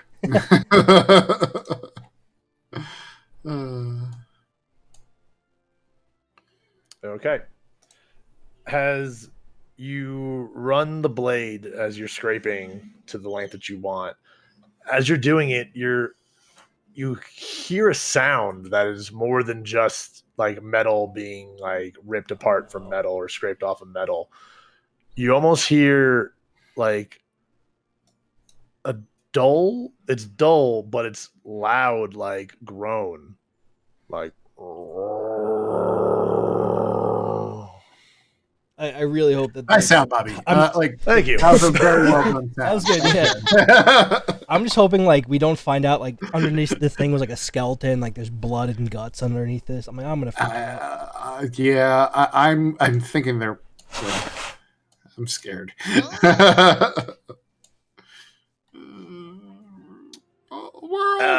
As you look up to the source of the sound, you see like dust kind of just shake off of the statue. I'm not proud of Sorry, this. statue. That's all that happens. Oh. Jesus Christ. I'll look back at Elvar and like, is he like holding it up like type of thing? The thing that you cut off? Oh yeah. I love like, how did I we are complete- now the catastrophic event that happens to awaken. Yeah. Oops. You guys ruined Waterdeep. Oh God. So yeah, do I have this now completely like out and I have the piece and like we just like hear this as I'm holding this piece, or like was I halfway into doing it when it started doing it so I didn't like finish? Well, that's up to you and how you want to react to it. It started to happen while you were doing the scraping. So besides just like the like it almost like sound like if metal could sound like cutting paper, like it kind of has like that kind of sound because you're just easily gliding through the metal. So I get like a sharp yeah. blade just cutting I through get paper. that. Do wrapping paper. So this with a was like, scissor. was this halfway or like halfway Yes, through? It's very much like Maury. Okay. So again, it's up to you, So then Elamar, I on how you think react. To, I would have to that. reacted to a giant statue groaning. I probably would have like, as I'm scraping this, pulled back right away, like halfway through it. So I would have cut the piece out, but I'd only get like half of it done because like if I just woke this thing up, I don't want to like cut any more out of it. Like it's like kind of doing the thing of like I knew better, but I continued, but like I knew better, so I stopped. So I'm like gonna piss him off a little bit more, and then I'm gonna stop. Yeah. So I took like I want to say I took like 4 feet instead of like the 7 that I intended. Okay, yeah, that works. And I would say the act of you like kind of retracting your scraping would have been because of how deep the blade would have been in initially anyway. It would have been kind of coming up rather than like retracting it. So you would have cut it off at that footage. So like you do have a chunk of this metal. Okay. Dope. Can you carry that? The chunk of the metal? Let's see. Yeah, how wide is it? Well, I guess. Well, how heavy realistically? Yeah. Elevar, give me a strength check. Strength check. I mean, we also 11. don't know what type of metal it is, too. That's true. The metal is actually surprisingly light for what you would think. It's not a feather or anything like that, but it's definitely not as heavy as you would have perceived initially based on the size and like just mysterious nature of this metal. Okay. So with that amount of weight, the size, so you said it's about 4 feet and you got 4 inches. 4 by 1 deep. by It's- 4. Sorry, it's 4 by 1. it probably weighs about like 30 to 50 pounds. So we'll narrow it down. It's like 40 to 50 pounds. Okay. That's pretty good for the unknown metal we don't know of, I suppose. I just really feel like we're all gonna die. Yeah, I I'm just a have little that worried. feeling. Let's just book it back to the tower. Yeah. Everyone give me perception checks. Oh boy. Uh-oh. Okay. I got a 12. I 20, nice. got a 20. I got a 21. Ooh, a nickel. No, you don't even see the nickel. Like, ooh, oh no, that's rat poop. Oh, shiny. Oh, wait. Not so shiny. What is this? All right, Cora and Cren. You guys noticed that from that loud groan that echoed through the streets there, people have kind of like popped out and like looking around, looking towards your direction. The sound did not go unnoticed by the local buildings. You also start to see some of the city watch starting to walk down the street as investigating what is going on, hands on hips where their sword hilt is. Just, oi! What's going on over there? Don't worry. It's okay. I quickly where's that put the paper? chunk of metal in my bag or my bag of holding. Isn't it like 7 feet long? That's 4. 4 feet. Oh, Oh, okay. I don't know where I got that. Give me a sleight of hand check, Elevar. 21, baby. Wow. that was So as you quickly open up your pouch from your bag of holding, you start to push the metal in as you feel kind of like hit like, oh, wait, and just give it a quick turn. Like, oh, there it goes. It slides in. Hell yeah. Oi! Didn't we see you around here earlier today? Did we tell you to stop messing around over here? Don't worry about it. Like, we'll be get out of your hair in a second. Don't worry about that. It's all pirate hillbilly. It's very the part of Hook when Peter arrives and he's being coached on how to talk pirate. Yar. Yar. Now growl. Arr, not bad, you.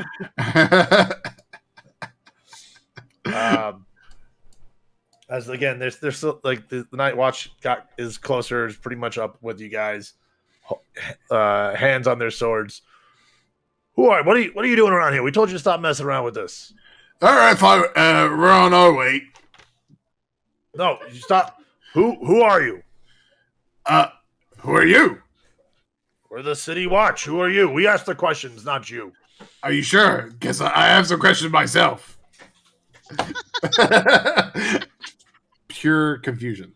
No, like I think at this point, I would kind of like take out the parchment paper, but slowly, make sure that the black staff. Black staff. There we go. I thought it was sage for some reason. Yeah, black staff person. He gave like, don't worry, we have permission, and we were just recovering something from the walking statue thing here. The Statue. the honorable knight.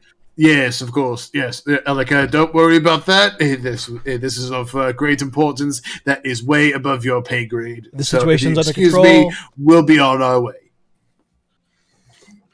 Let me see the paper, please. Yep, absolutely, sir. Absolutely. Hand it over and looks at it. Looks at his partner. It's like black staff. Yeah, it's her signature. All right, I guess everything works out here. What was that sound? What was happening there? It's just a little bit of I ate bad burritos. Stuff. No, It happens. My partner is very funny. Like obviously, no, like he kids. Well, we were just. That was your ass. That's very funny. I'm just saying that the great statue and us, we had to do a little bit of a magical maintenance, if you will, on said statue. It's all good and dandy now. If you be so kind as to let us go, that would be cool. As they look at each other, it's like, yeah, well, if the black staff ordered it, then yeah, that's it. That is what it is. But are you done? It seems all these people are scared. Well, excuse me. Let me just go to my partner. Are you done? Yeah, we're good. We can head out. Yeah. Yeah. We're all good. Don't worry about that. We'll be on our way. No harm, no foul of what's going on. Just expect to say thank you in a time that's later than now. Anyway, on the way. Pip pip cheerio. All right. Well, stay out of trouble.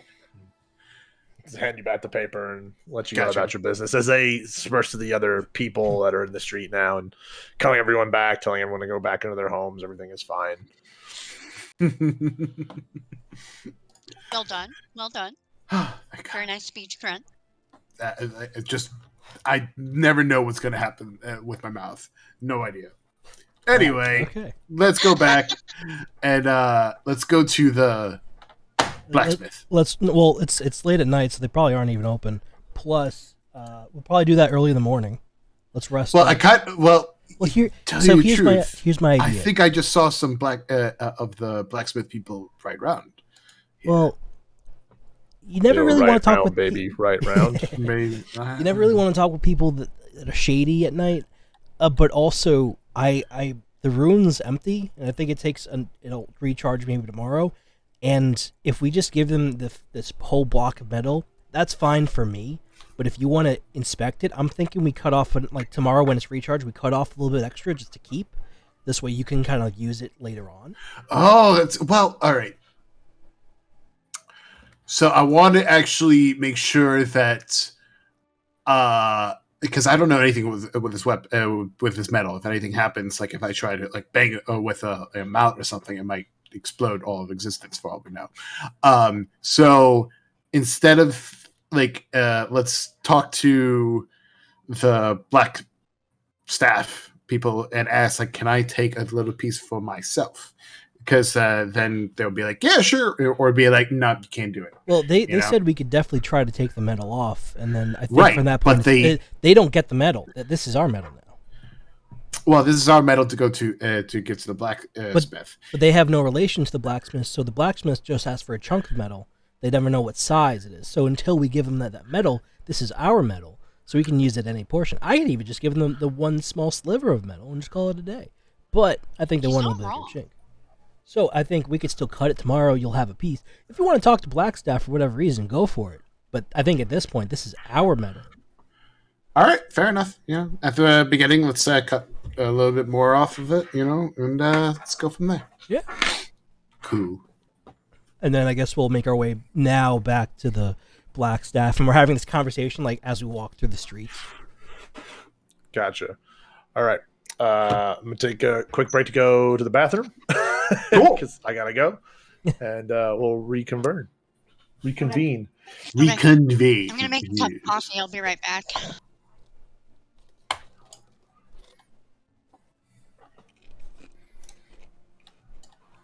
All right, so now we're not refusing, but we're doing a power play with Blackstaff or with the blacksmith. What do you mean? Who are we trying to dig over? Well, no, they said we could try to shake the chunk off.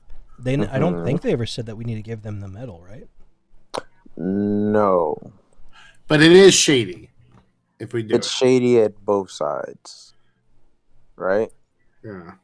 Well, don't they what know? I'm thinking, Blackstaff knows that we want to give the metal to the smiths, and they don't really care about the smiths. They just call them more of a nuisance than anything else.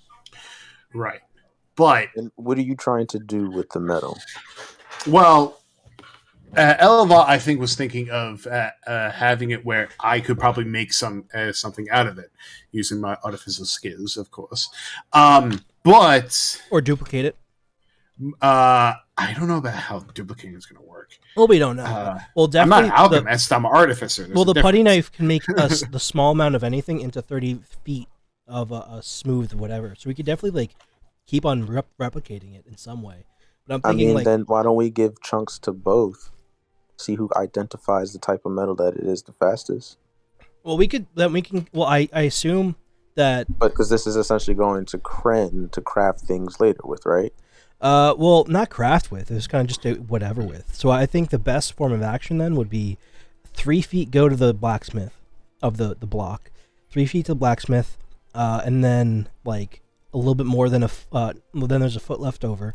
So then 10 inches of the block go to Blackstaff, 2 inches go to us, in the sense of I don't Cren think could. Blackstaff actually wanted any pieces. Did Well, they don't know. They've never made it, so they could always examine. They don't it. even know what it is, so that's what I was saying, to see who can research it the fastest. Well, I think That way we know what we're working the with. blacksmiths Why are don't we just definitely just wait- going to make it into a weapon or something. Yeah. Well, how about let's give the majority over to Blackstaff then, because it is technically theirs.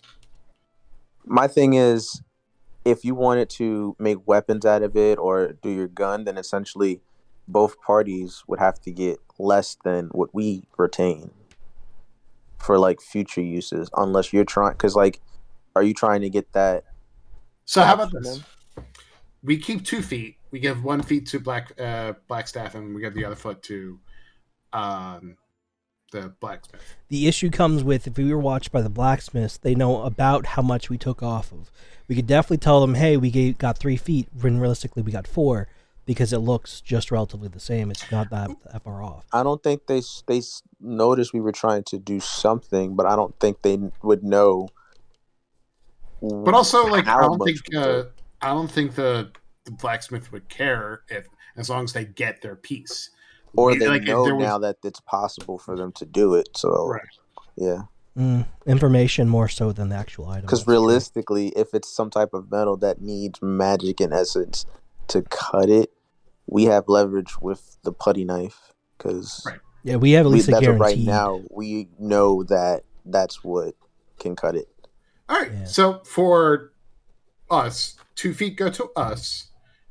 1 foot goes to the Blackstaff. The other foot goes to. I think let's talk to the Blackstaff blacksmith. first and see if they even would want it, and then we'll go from there.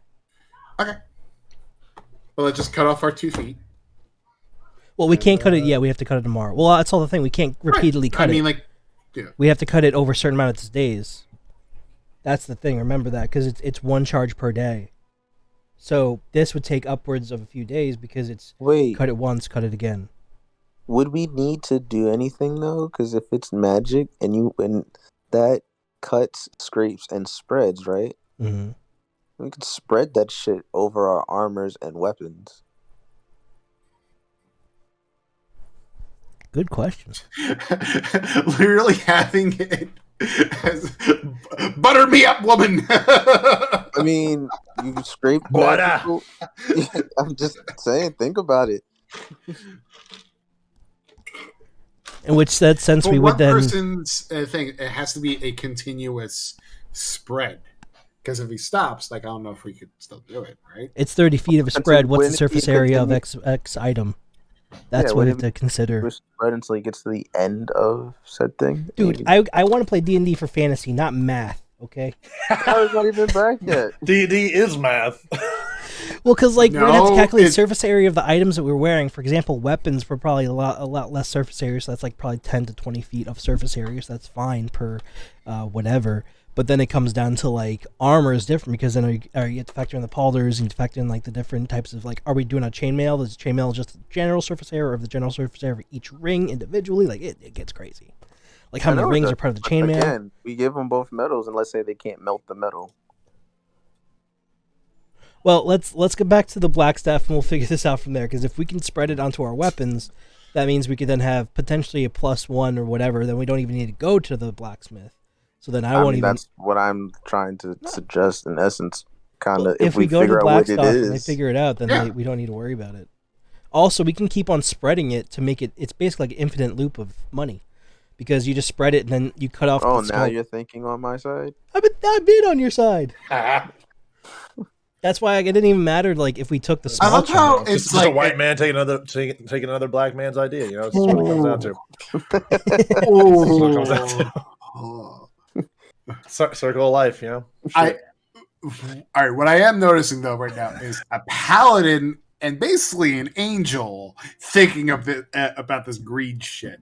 Capitalism, baby. Yeah, I'm just what. Come on, you I'm don't think just, you don't think angels are capitalists? Come on. just wondering. Just pointing out. All right, in the pecking order of like mortals, where do you think they sit?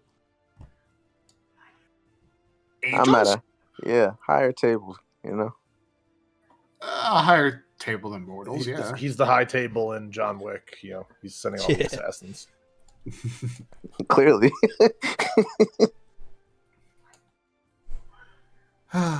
So I mean, no matter what, we don't need to worry. If we could make our weapons enhanced from this metal, we don't need to really talk to the whatever. So we don't need to worry about a foot. I think our first action, no matter what we decide, is talk to Blackstaff to see if it's possible. Because I think they would kind of know, if we can increase our weapons or whatever if we spread it over. Obviously, we could only do like one item per day if we were to do that, and we'd have to have a small chunk of metal each time. But we could also keep on spreading it constantly. So even if we have a small chunk of metal to start with, we have infinite metal at that point. With this one item that Bobby apparently made. I think it's up to the discretion of Bobby. Like Bobby's about to go like, you know what? Let's remove that from the putty knife because now. Guess what? It's stolen now. Yeah. Let's go exchange our said gold the for a platinum teal color, coin and just keep on. Disappeared, right? Wait, what happened? Didn't you say like a teal hue disappeared from the area that we cut? No, the teal hue dissipated from the rune on the blade. Okay. Yeah, it's like it Like enhances on the the blade, putty and then knife. it dissipated. Essentially, the activation of the magic had, like, once his motion of whatever he was doing was done, it ended. Gotcha.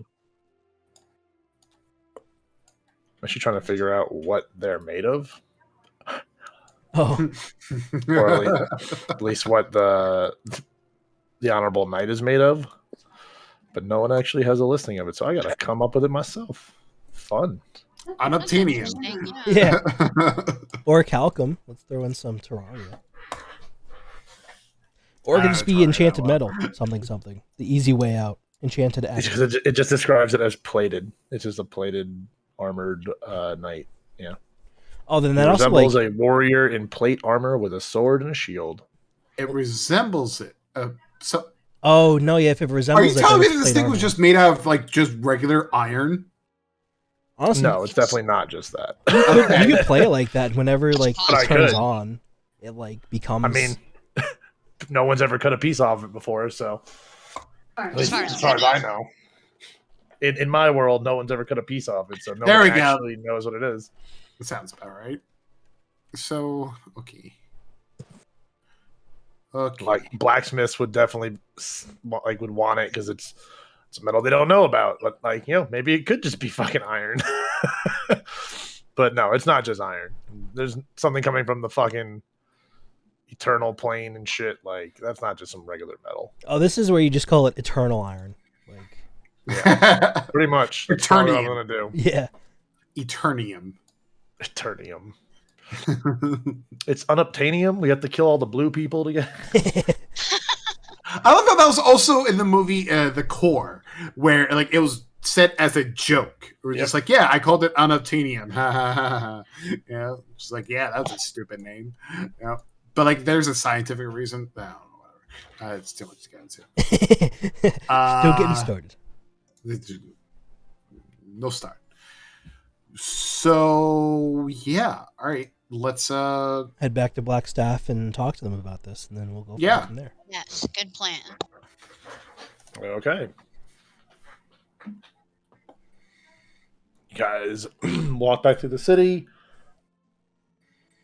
I'm kind of like checking over our shoulder and making sure that like nobody's really like following us. Okay. Initially, from when you left over in the trades ward area, well, give me a perception roll. Okay. Actually,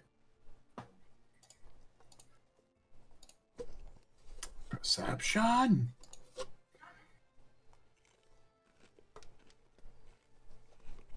Oh, I got 2 8s. 10. wow, That's crazy. Yeah. double infinity. They were both going over on the on the D20 on the actual nat 20, and then just like right onto 8. You have to notice as you guys were leaving the trades ward area that those same two individuals that you assume to be the brothers of the Smith brothers, the Fool Dukes, that's what they're called, kind of watch you guys leave the trade ward. Like they're kind of just like popping in and out of alleys, peeking like around corners and stuff, thinking they're being all slick. I'm just picturing them go like parkour. Hey. Like that's what's going on in my mind. But as you entered the castle ward and walking through that district back to the tower, you didn't notice anyone else following you or anything like that. Gotcha. Cool. All right, back at Blackstaff Tower. I approach the woman we were talking to earlier about all this, who gave us permission, realistically. Dra. Yeah. She's sitting at like a little table with Amalor. They appear to be sipping tea. I kind of like as I approach him, I say, "Hey, so we did a thing." And I pull out. I reach into my my bag, and I pull out the chunk of metal.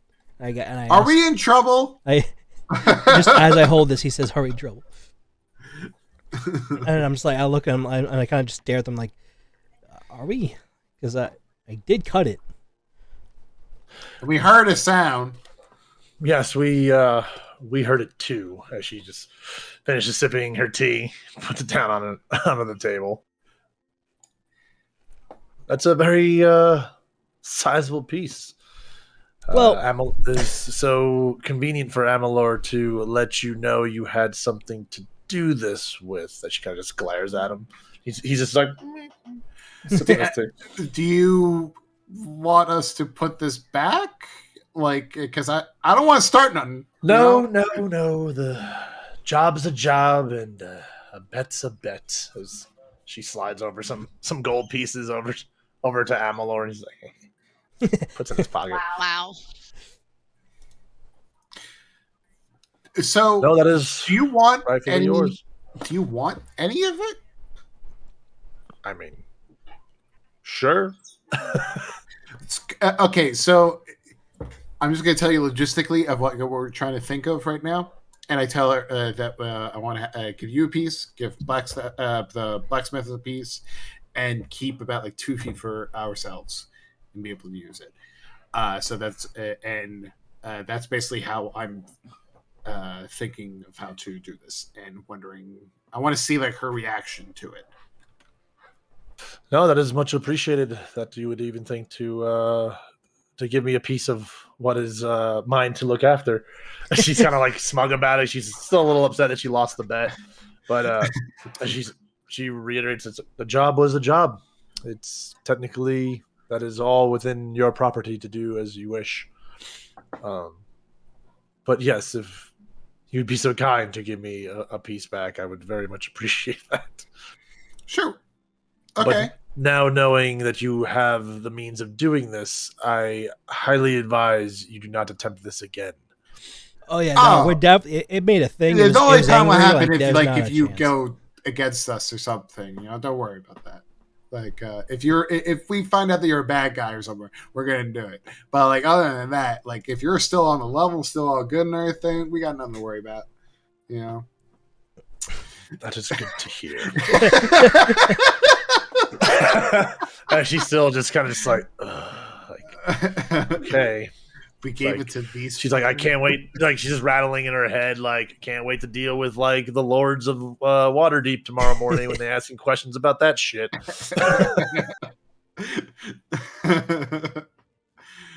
All right, cool. All right, so we'll probably give you a piece the next couple of days. Like we gotta wait until the charges on the knife is so. Yeah, you understand the situation. It's very fair.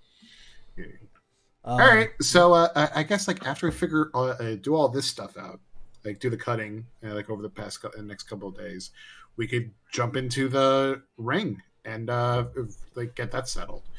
Yeah. Go save people. That's gonna be like our next couple of days, like where we're just gonna be waiting for this thing to recharge. Does anybody else have anything else they want to do? Well, remind me why those blacksmiths wanted a piece. It's unknown metal. It's almost, what is it? It's like finding a new type of paint for an artist. Like, I gotta try it out. So, do you want to try and sell it to them, or is that not really a priority? Well, it's basically already promised to them because, like, I get a new weapon, and they get this.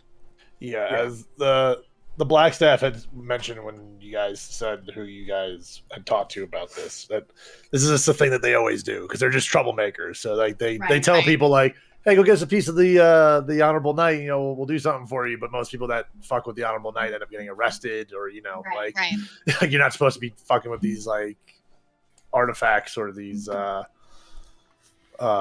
historical pieces of the city and whatnot. Okay. So we really have nothing else to attend to. Corey, anything? I don't have anything.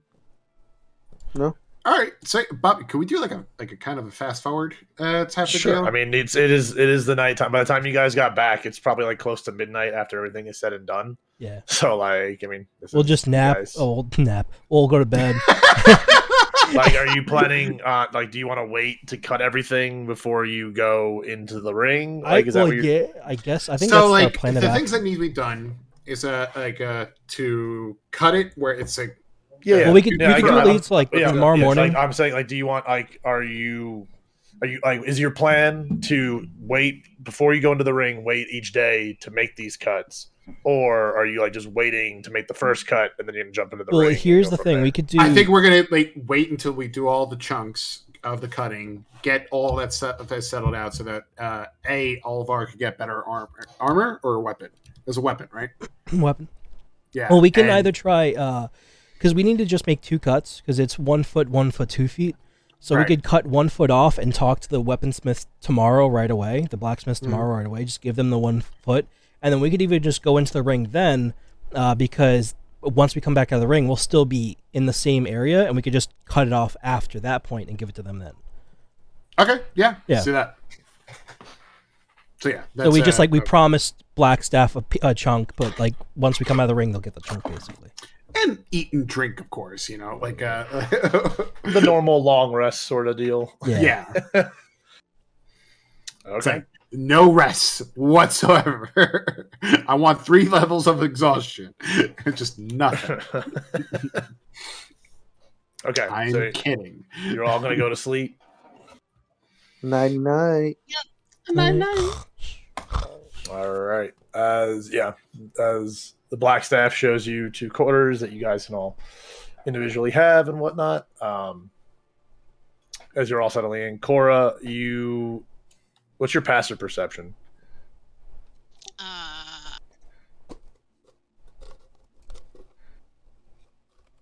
15. Okay. Yeah, I figured yours was very high. You hear light footsteps underneath your bed. A light purring sound. Kitty? I get off of the bed and crouch down on the floor to see what's under there. As you crouch down and look under, you see the glowy eyes of a black and white cat that looks very familiar to one from Amalor's Tower, as Oscar the cat is underneath your bed. As you make eye contact with him and he just goes, meow! Aw, hey, loud kitty! Keeping our cat as a recurring character in this campaign. All right. Everyone else settles in for the night. Okay. 1 second. All right. Imagine the last bad guy is the cat. Damn. Or it's either damn or it's like, write that down. Oscar BBEG. Okay. I wouldn't put it past him. Oh, boy. All right. As you all settle in for the night, Carlen. See. You're in your room, you fall asleep, everything. All of a sudden, you find yourself standing in front of a large stone doorway. When I say large, probably 25 to 30 feet high. To your left and your right, very dim lit corridors that end in darkness. But to your immediate left and right, 2 lit torches that kind of illuminate the space around you. So to my right, it's a lit corridor, you said? So, like, I'd say probably 15 to 20 feet to either side of you, you see a lit part of the corridor, but beyond that is just darkness. So to left and your right, 2 torches lighting the area. So you got like a 30-foot radius of light, if you want to think of it like full length, so 15 on each side. And then this big stone doorway in front of you. I proceed to head towards the stone doorway. As you approach closer, you begin to make out different colored patterns that kind of work up in a serpentine-like shape, kind of splitting the stone doorway in the center. On both sides of the serpentine shape are 2 ornately patterned triangular shapes. At the top of the serpentine shape is a oval. That's another shape. It's very oval with 2 red dots in the center of it,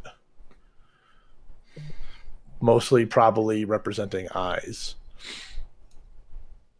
as it looks as if this doorway is staring down at you. What, you think you're better than me?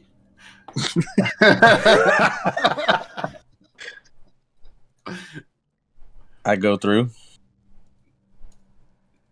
As you approach the doorway, it opens up as some tiny rocks and dusts settle down from the sides as they recede into the wall. As you walk into this next chamber, it's about 50 feet deep. On the right side and left side of you, parts of the wall recede outward into little like vestibules, and then towards the center of this chamber come back narrow and then seem to open up again. At the end of the chamber, you see what appears to be a stone stand, maybe a table of some sort. On top of it, being illuminated by a single beam of light from a window on the other side of the chamber. Almost like a spotlight. I head towards the table. Was there any like seats as well, or just... There's no seats or anything else in this room. The only light from this room appears to come from that window. The main focus of the light, again, on that stone table, kind of dimly lit from the rest of it, just from the aura of the light hitting, splashing in. Is it like high up, or can I like actually go look out the window? The window is probably halfway up the wall to the top. The window goes up about 40 feet. Oh, okay. This appears to be a temple of some sort, or temple-like chamber. And I can't see anything beyond the table, just the window that's casting that light at that specific spot? Yep. All right, so I continue to head towards the table. Okay. As you head closer to the table being shined on by this beam of light, you look behind you and notice the chamber begins to disappear into darkness as you approach. I just blurt out, "Hello," as I'm stepping closer towards the table. It's me. Wondering. Hello. James Bond pops out. Craig is there. No response to your call out. Shout out to my... Shout out to all the pairs. Do you keep approaching the table? I keep approaching the table. Yeah, and as you get closer, the chamber begins to disappear behind you. You reach the table, and are able to make out what's on top of it. It's like an ornate, open, like it's very like I'm trying to think of what it's like crib shaped, but it's not a crib with legs. Like it's like a fucking think like a Moses basket, but like I guess more crib style. Like blanking on the actual description of how I want to describe this fucking thing. It's a very ornate like basket with what appears to be some linens in the inside. On the linen, it appears to be a crest of the same creature that you described to Amalur. Interesting.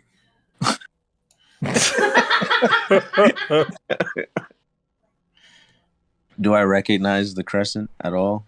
Like, have I seen it also like anywhere else? I mean, it's just the shape of the thing is similar to the creature that you I seen? Yeah. Okay. I reach out and see if I can like touch it. Yeah, you touch it and it feels like a very nice like linen blanket. Very soft, not quite silk. It's not polyester. It's like a nice cotton. But it's not like wrapped or anything. As you put your hand on it, you feel like there's something underneath it. So I start to pull it back a little. Okay. Sorry, 1 second. No problem.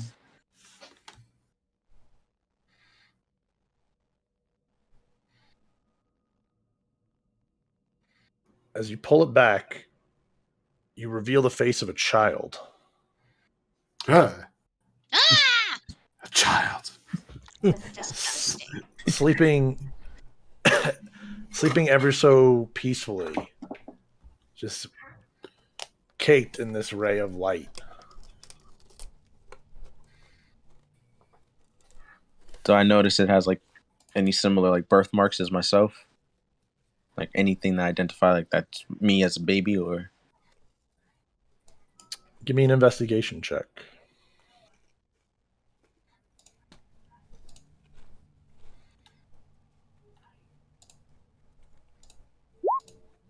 nine. Know what? As you're beginning to try to move the child to see if any marks that could possibly be to you, the darkness that had followed you into the room begins to close in and narrow tightly around you in this one ray of light. As your attention is being drawn to that, as you're just feeling the pressure of the darkness closing in. I start to head towards the light. Well, the light is, you're essentially within, think of where you're standing in, like you're standing at this table looking at this baby. Yeah. You're shining in light. Now this circle of darkness is just surrounding you, getting tighter and tighter like a battle royale wall sort of deal. Like he can't move through it. Yeah, like the light is, you don't see anything else beyond where you are right now as the darkness closes tighter and tighter on you. You take one last glance at the child as all of the features of the child go blank. No face, no, like, it's just pale, blank baby. Essentially like the custom Funkos that you can draw on. Just blank. As the final bit of the darkness collapses in on you, as if a weight is collapsing in on you as you wake up to the new day.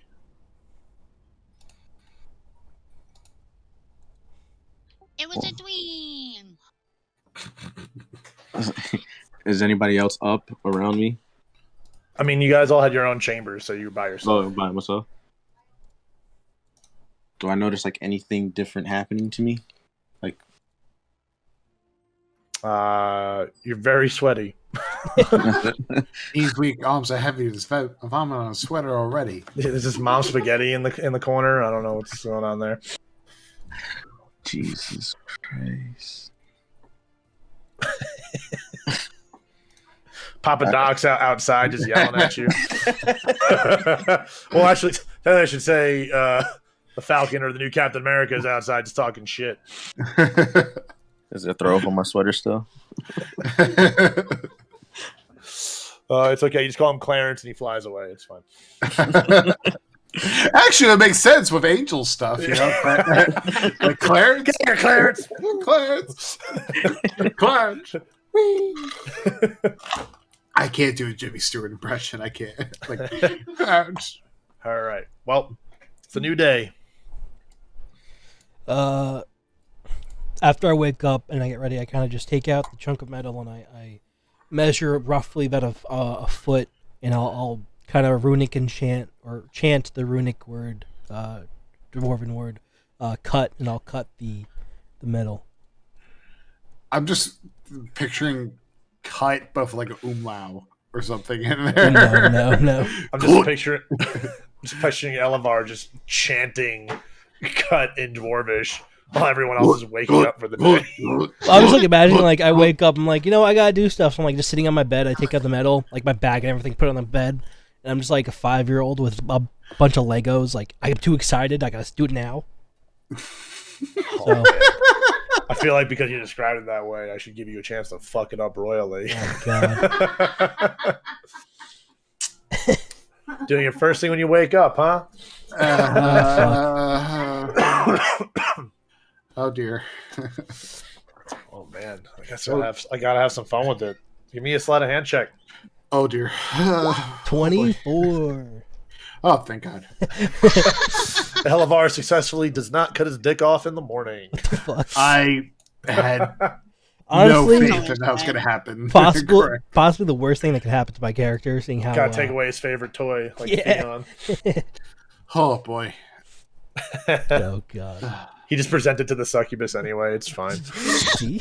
He'd be like, "I brought you something." Ugh, she's all freaked out. She's like, "She's freaked out by you." That'd be great. I thought you liked this. You're not. You're not. Okay. Oh, you wanted it attached? Well, that's unfact. You know, it makes much more sense the way you think it. Okay. So as you've cut your 1 foot piece off, pull the rune, you see as it was lit up all teal blue and full of energy is now dissipated. Then I'll just kind of tuck it back in because I'm pretty much done with it. I'll put both pieces of the metal back into. I'll take the 3 feet and I'll put it into my bag of holding. And I'll take the 1 foot block and I'll put it in my backpack. Okay. It's for later reasons, you gotta separate them. Can't show your hand. Separate the stash. Gotcha. Yeah. You somehow every interaction or something, it sounds either like a drug deal or like some sex thing. I don't know how you do it. Not me. It's a different type. It's a new subclass of rogue. So it comes down to. It's called horny. No, that's still bard. That's just a trait for all bards. Yeah. I don't want to make a bard and that's like ace or something. Just like not interested in sex at all. Oh my god! And then I'll head downstairs. I don't know if I should. Yeah, I'll head downstairs like into the common area. And I'll kind of wait after like I get changed and everything, and I'll just kind of like wait about until everybody kind of wakes up and joins me. Because at the very least, I'll wait for like Cren to go with me to the blacksmith. Oh yeah, because you still need to get your weapon. Yeah. So. Okay. Everyone else is coming out of the rooms as well. Yep. Okay. Well, as you guys come down to the main area, Amalor and the Black Staff are there. They actually have set up a table for breakfast so you guys can eat and everything. She has like these weird looking automatons, like kind of like very tiny, like carrying out these like platters and plates and stuff like that. So they're plopping them up onto the table. Some of them actually, there's one of them that he's so small, the stuff that he's carrying, he actually has to jump onto several other automatons as he's getting to the table to That's reach up adorable. to drop it. And they kind of all just like roll out like the bugs from like a bug's like, "Ole!" I'm also, I'm just bless you. I'm just thinking back to Rick Sanchez with his like butter robot. He's and he's like, "What is my That's purpose?" my Butter. purpose. You pass butter. Oh my Oh my god! God. Yeah, welcome to the club, man. Oh boy. All right, but yeah, you guys. Bless. Thank you. You guys got full bellies, wide awake rays. Sorry. Wide array of items for breakfast. You got eggs, you got hams, you got sausages, and breads, and pastries. I'm a whole 9. So what do you guys have to do now? I'll kind of, I guess, to the table. I guess I'll say, all right. So I'm gonna head to the blacksmith. Cren, I think you want to come with me, right? Because you got your weapon there. I don't know. Absolutely. I don't know if Carlen or Cora, you guys want to come. It's kind of up to you. Pretty much Carlen going there or and coming Cora? back. I'm probably gonna hang out here until you guys get back. Can hang out with the Amelia. Sounds about right. Man, who's this Corey in the group? Yeah. I thought I said Carlen. I'm sorry. No, you said Carlen and Corey. Oh, I said Carlen and Cora. I guess I don't know. I'm sick. I mean, I don't have anything from them. I'll come to you guys. Oh, all right. Okay, cool. Okay. There's nothing else to do. That we'll start heading. Make sure you guys don't get beat up. Thank you. Or I don't beat up. All right.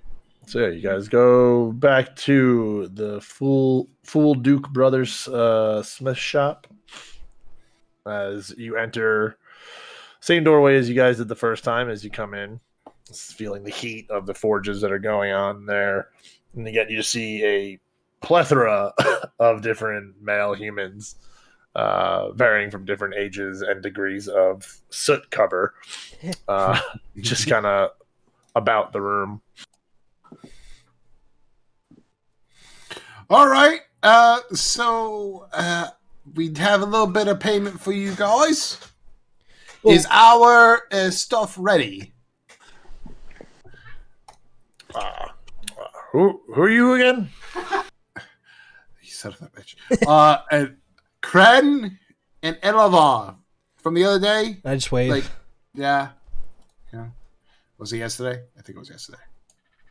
I'm the guy who wanted the axe, the really nice one, and he's the guy with the Yeah, and the one I got the weird gun whip shit. Ah, yeah, gun whip guy. Yeah. Owen, Right.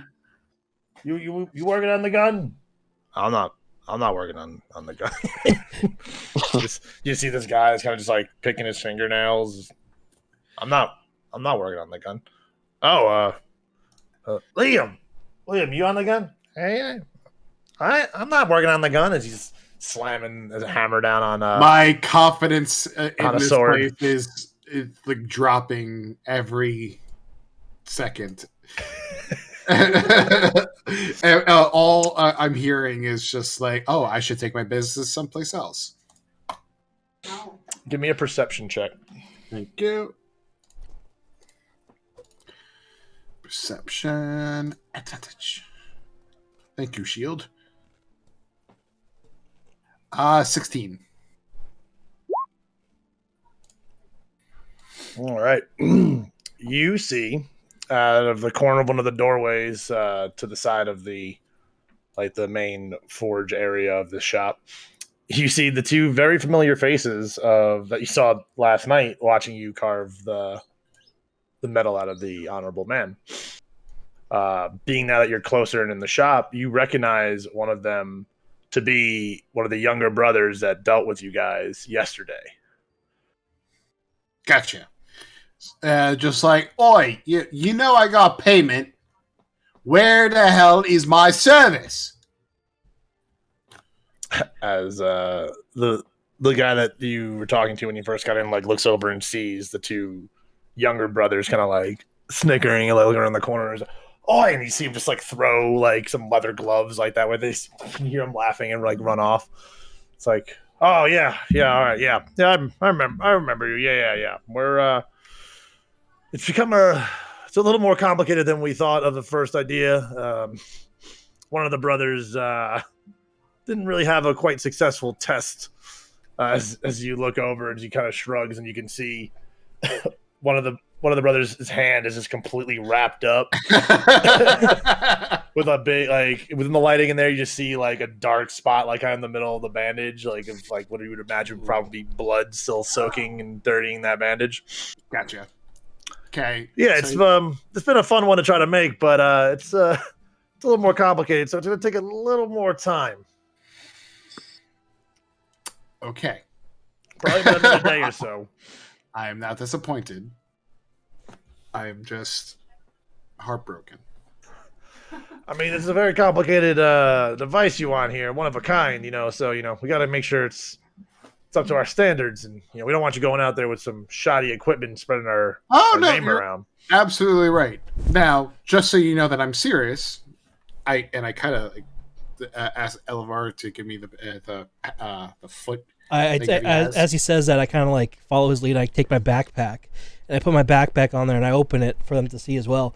And I take the chunk of the foot of metal out and I hold it in front and I kind of let Cren take the lead. We have payment for this, and we know that our payment is one of a kind. So. And also, this includes the axe. This is the whole reason for the axe. I'm just saying. Absolutely, put it in there. So, I'm willing to. This stuff is yours once you complete my stuff as well. As you put this on the table for the like. Oh no, I'll put it on the table. I still have it. I have it in my hand and I'm showing it to them, but I'm not letting go of it. I'm not going to let them try and take it from me in any way, shape, or form. I hear you. Gotcha.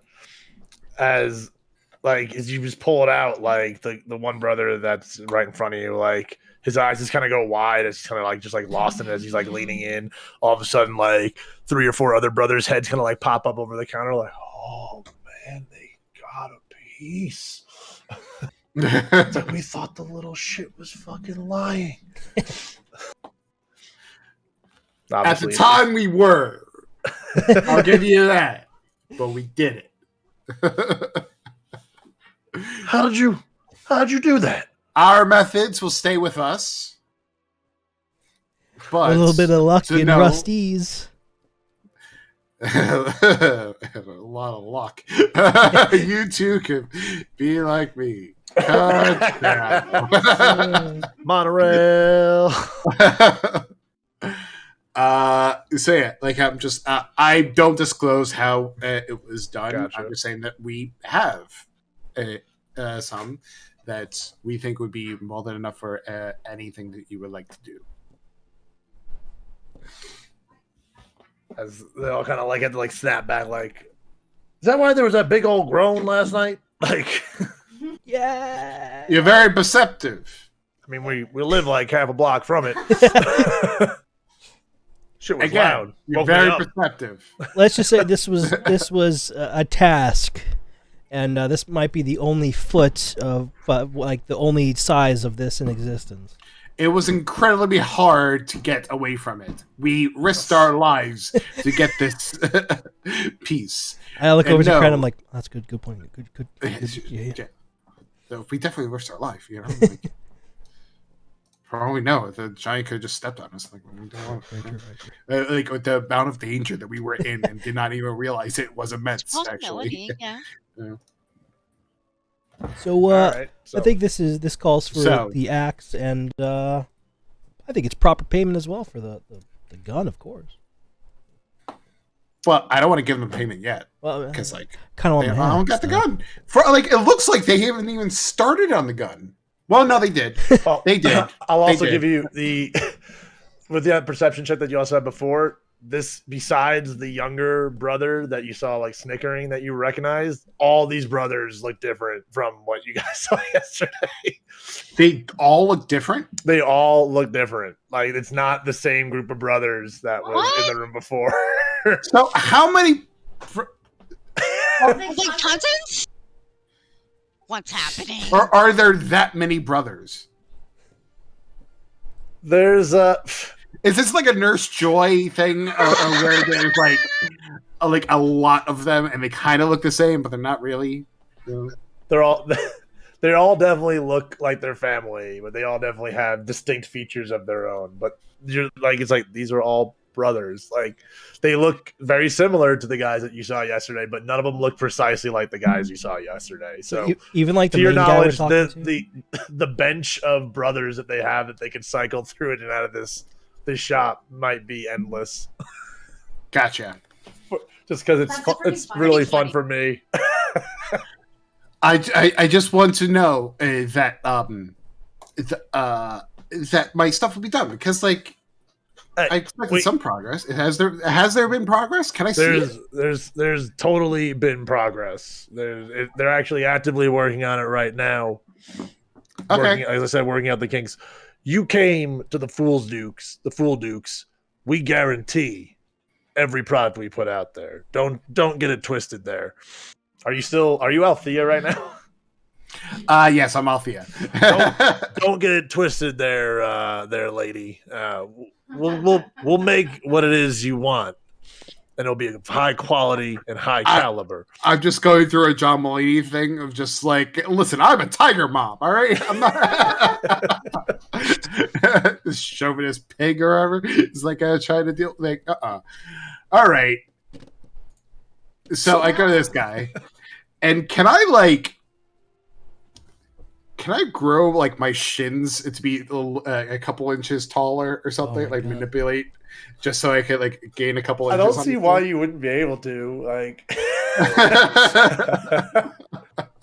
you're Althea, but you give yourself the shins of a bugbear. Oh my god.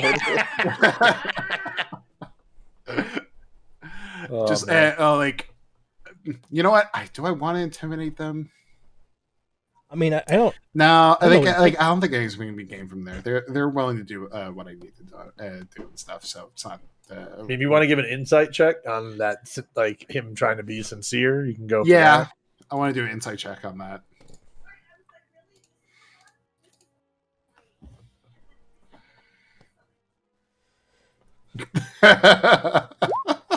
7. Yeah, I mean, it seems like he's being sincere. He actually almost had like a tone of like he was like being insulted by saying like they're not actually doing what they said they're doing. All right, fair. He may be a confusing lot, but we still we say what we mean. Fair enough. Now, sir. if we were to give You're you, not here. now, what if we gave you the payment now, which is the metal? Would you be able to, in time, work on it, look at it, and maybe even incorporate just a little bit into his weapon, like as a test to see its proficiency of metals? I'm sure we could do that. You know what? I'm just curious on what they're going to do with it. So yeah, can we just pay them now? And we have Carlen as a witness, as well of payment, and then they still have to give us her shit. Give me my gun. He could get the axe now. Yeah. Right. Yeah, for sure. Yeah. So let's pay now, get the axe, and then when we come back, the gun should be all bought and paid for, and they just give it to me. Okay. I feel like Yes, transaction can totally happen. Okay. Oh. So I'll do that. I'll kind of like put it in front, and I'll say, okay, so if you're able to add a little bit of this into his weapon, if you examine it well enough, and then I can get my axe today, and he'll get his weapon tomorrow. Here you go. It's all yours.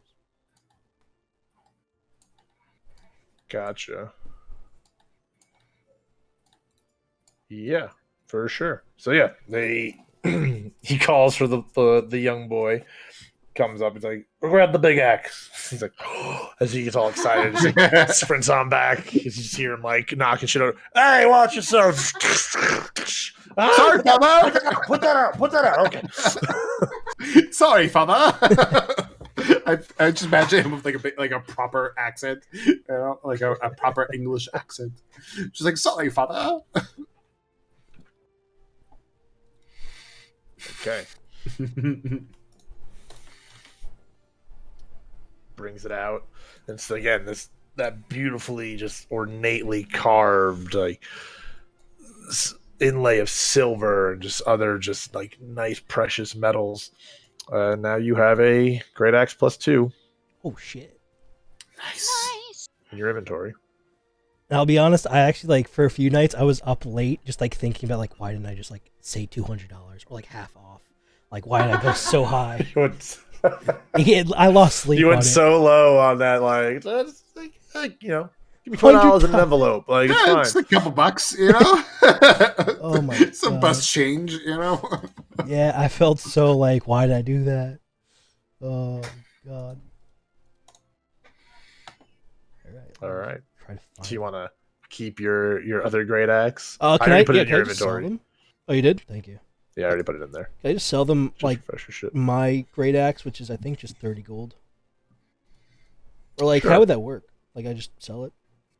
Yeah, they I mean they'll you can negotiate real quick if you want. They're not gonna offer the 30 gold right off the bat.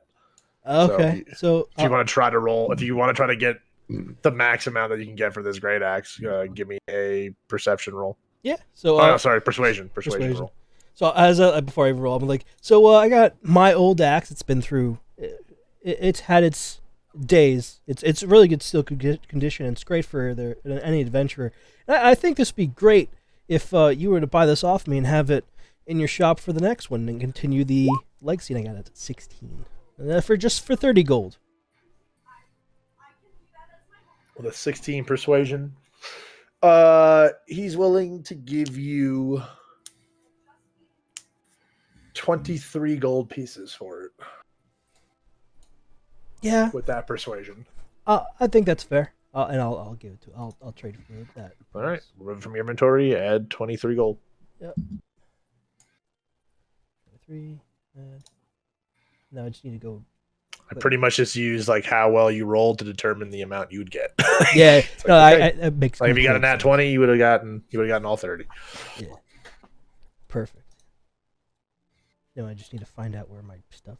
Great axe, gotta remove that. All right. Anything else you want to do with the Fool Duke brothers? I mean, I'm pretty much good. I mean, do we want to Yeah. get... Does Carlen need anything? Yeah, Carlen, are you good? I'm good. Okay. Remember, I just use my fists.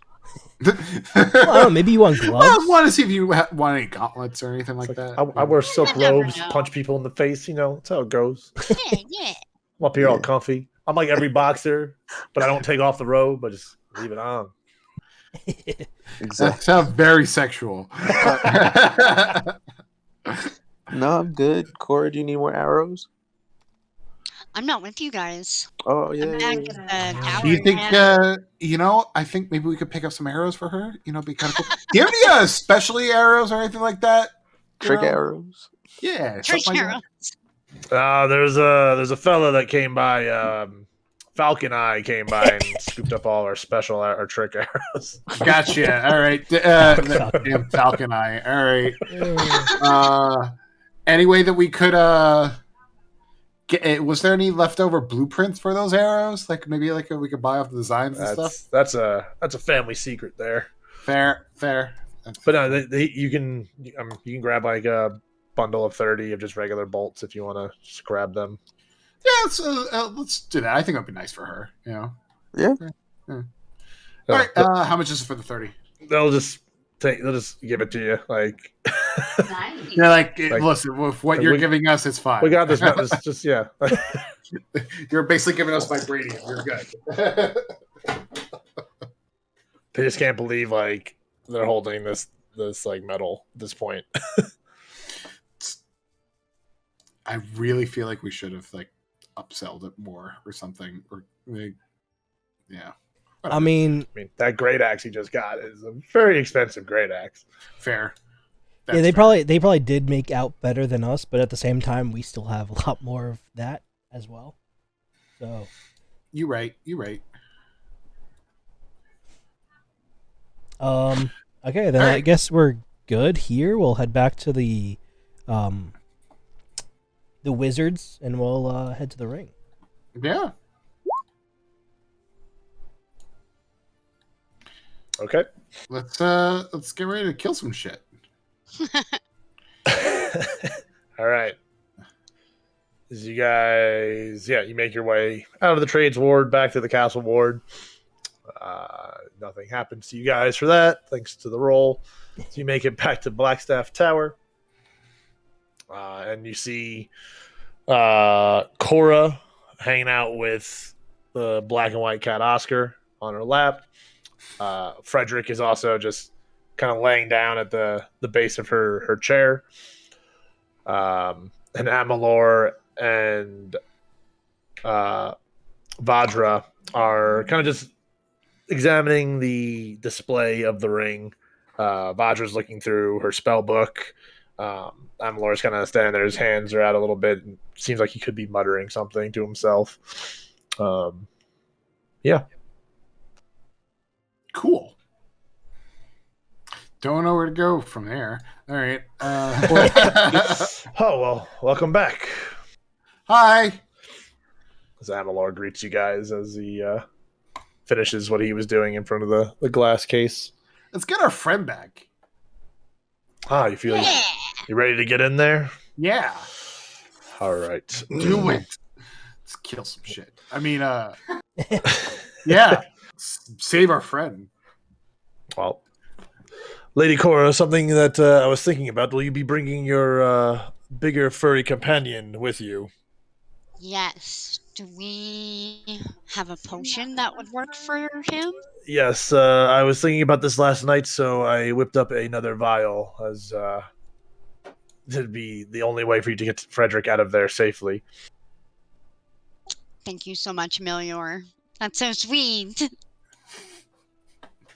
Well, you don't want to leave a friend behind. Spoken like a true cat dad.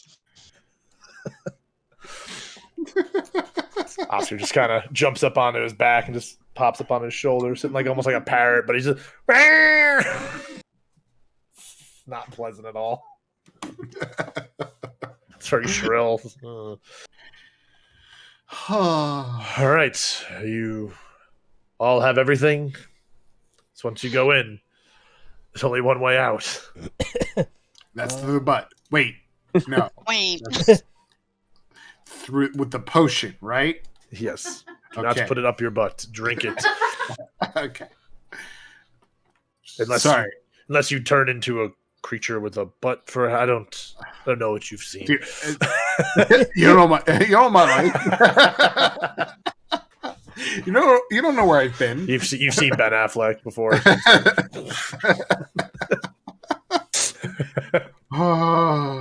Okay. All right. So you guys are ready? I'm ready. Everybody else? Ready. I'm ready. I'm ready, I think. Okay. As Amalor, he directs you guys to kind of stand together, near the ring, as Vajra is standing with her hands resting on top of the glass case. As you guys kind of stack on each other a little bit, Amalor walks by and he has this long piece of chalk that he's just draws this circle around you guys. See him making some markings of runes. As he then pops up, it's like, okay, you might want to hold your breath for this one. Okay. Is Cren the only one who takes a deep breath? Am I the only... Yeah, I'll hold my breath. I'll go. Yeah, he knows what he's talking about. Cora would listen to him. Carlen? No. Sorry, I was talking. I don't want it. Does Carlen take a deep breath as Amalor? I take a deep breath. Okay. And as he hears you all take the deep breath and hold it, he nods over at Vajra as she begins saying some words. You guys can't understand what she's saying, but her eyes begin to just light up like this, like dark purple, as you see the glow in the ring start to build and build and build, and the glass she's holding begins to shake as she lifts it rapidly, as this tendril energy reaches out for you guys as like a whole group, kind of scoops you and just drags you in as you're just being pulled into this gem on this ring. And we'll pick up next time. Hell yeah. That was a good session. That was a good, really great, good yeah. session. Yeah. I had a good time. I'm really loving the idea of the Fool Duke brothers just rotating. I don't have to remember any of their names. It's fine. Just keep going. Just the edge. That's great. I always had the idea of it just being a bunch of brothers, but like the idea of it just being like, it says, I was like, wait, what was the names? I was like, I don't remember. They're getting new names. It's gonna be new brothers. That's why I was going today. Perfect. That's how it works, man. Yeah, that was great. Yeah. Well, thank you guys. Appreciate you spending another Sunday with me and my stories. For some reason, I thought the statue was gonna just fall right onto us. Like Elvar accidentally cut a little too much from the foot, and it just went. He took off the pinky. Now it can't balance. You know, pinky toe's gone. He can't balance anymore, guys. Oh God! I almost thought it was about to come to life. Yeah, that too. That was more of what I was actually scared of. You know? Yeah, that'd be pretty wild. All of a sudden, start a cataclysmic event in Waterdeep. Like, fuck. You want to just like, bye. This is how you get apocalypses. You want to? Just Archer pops up. Yeah. Thank you guys. I had a really good time today. This was fun. Get ready for some shit next time. It's gonna be be very interesting. Let's get our boy! Yeah!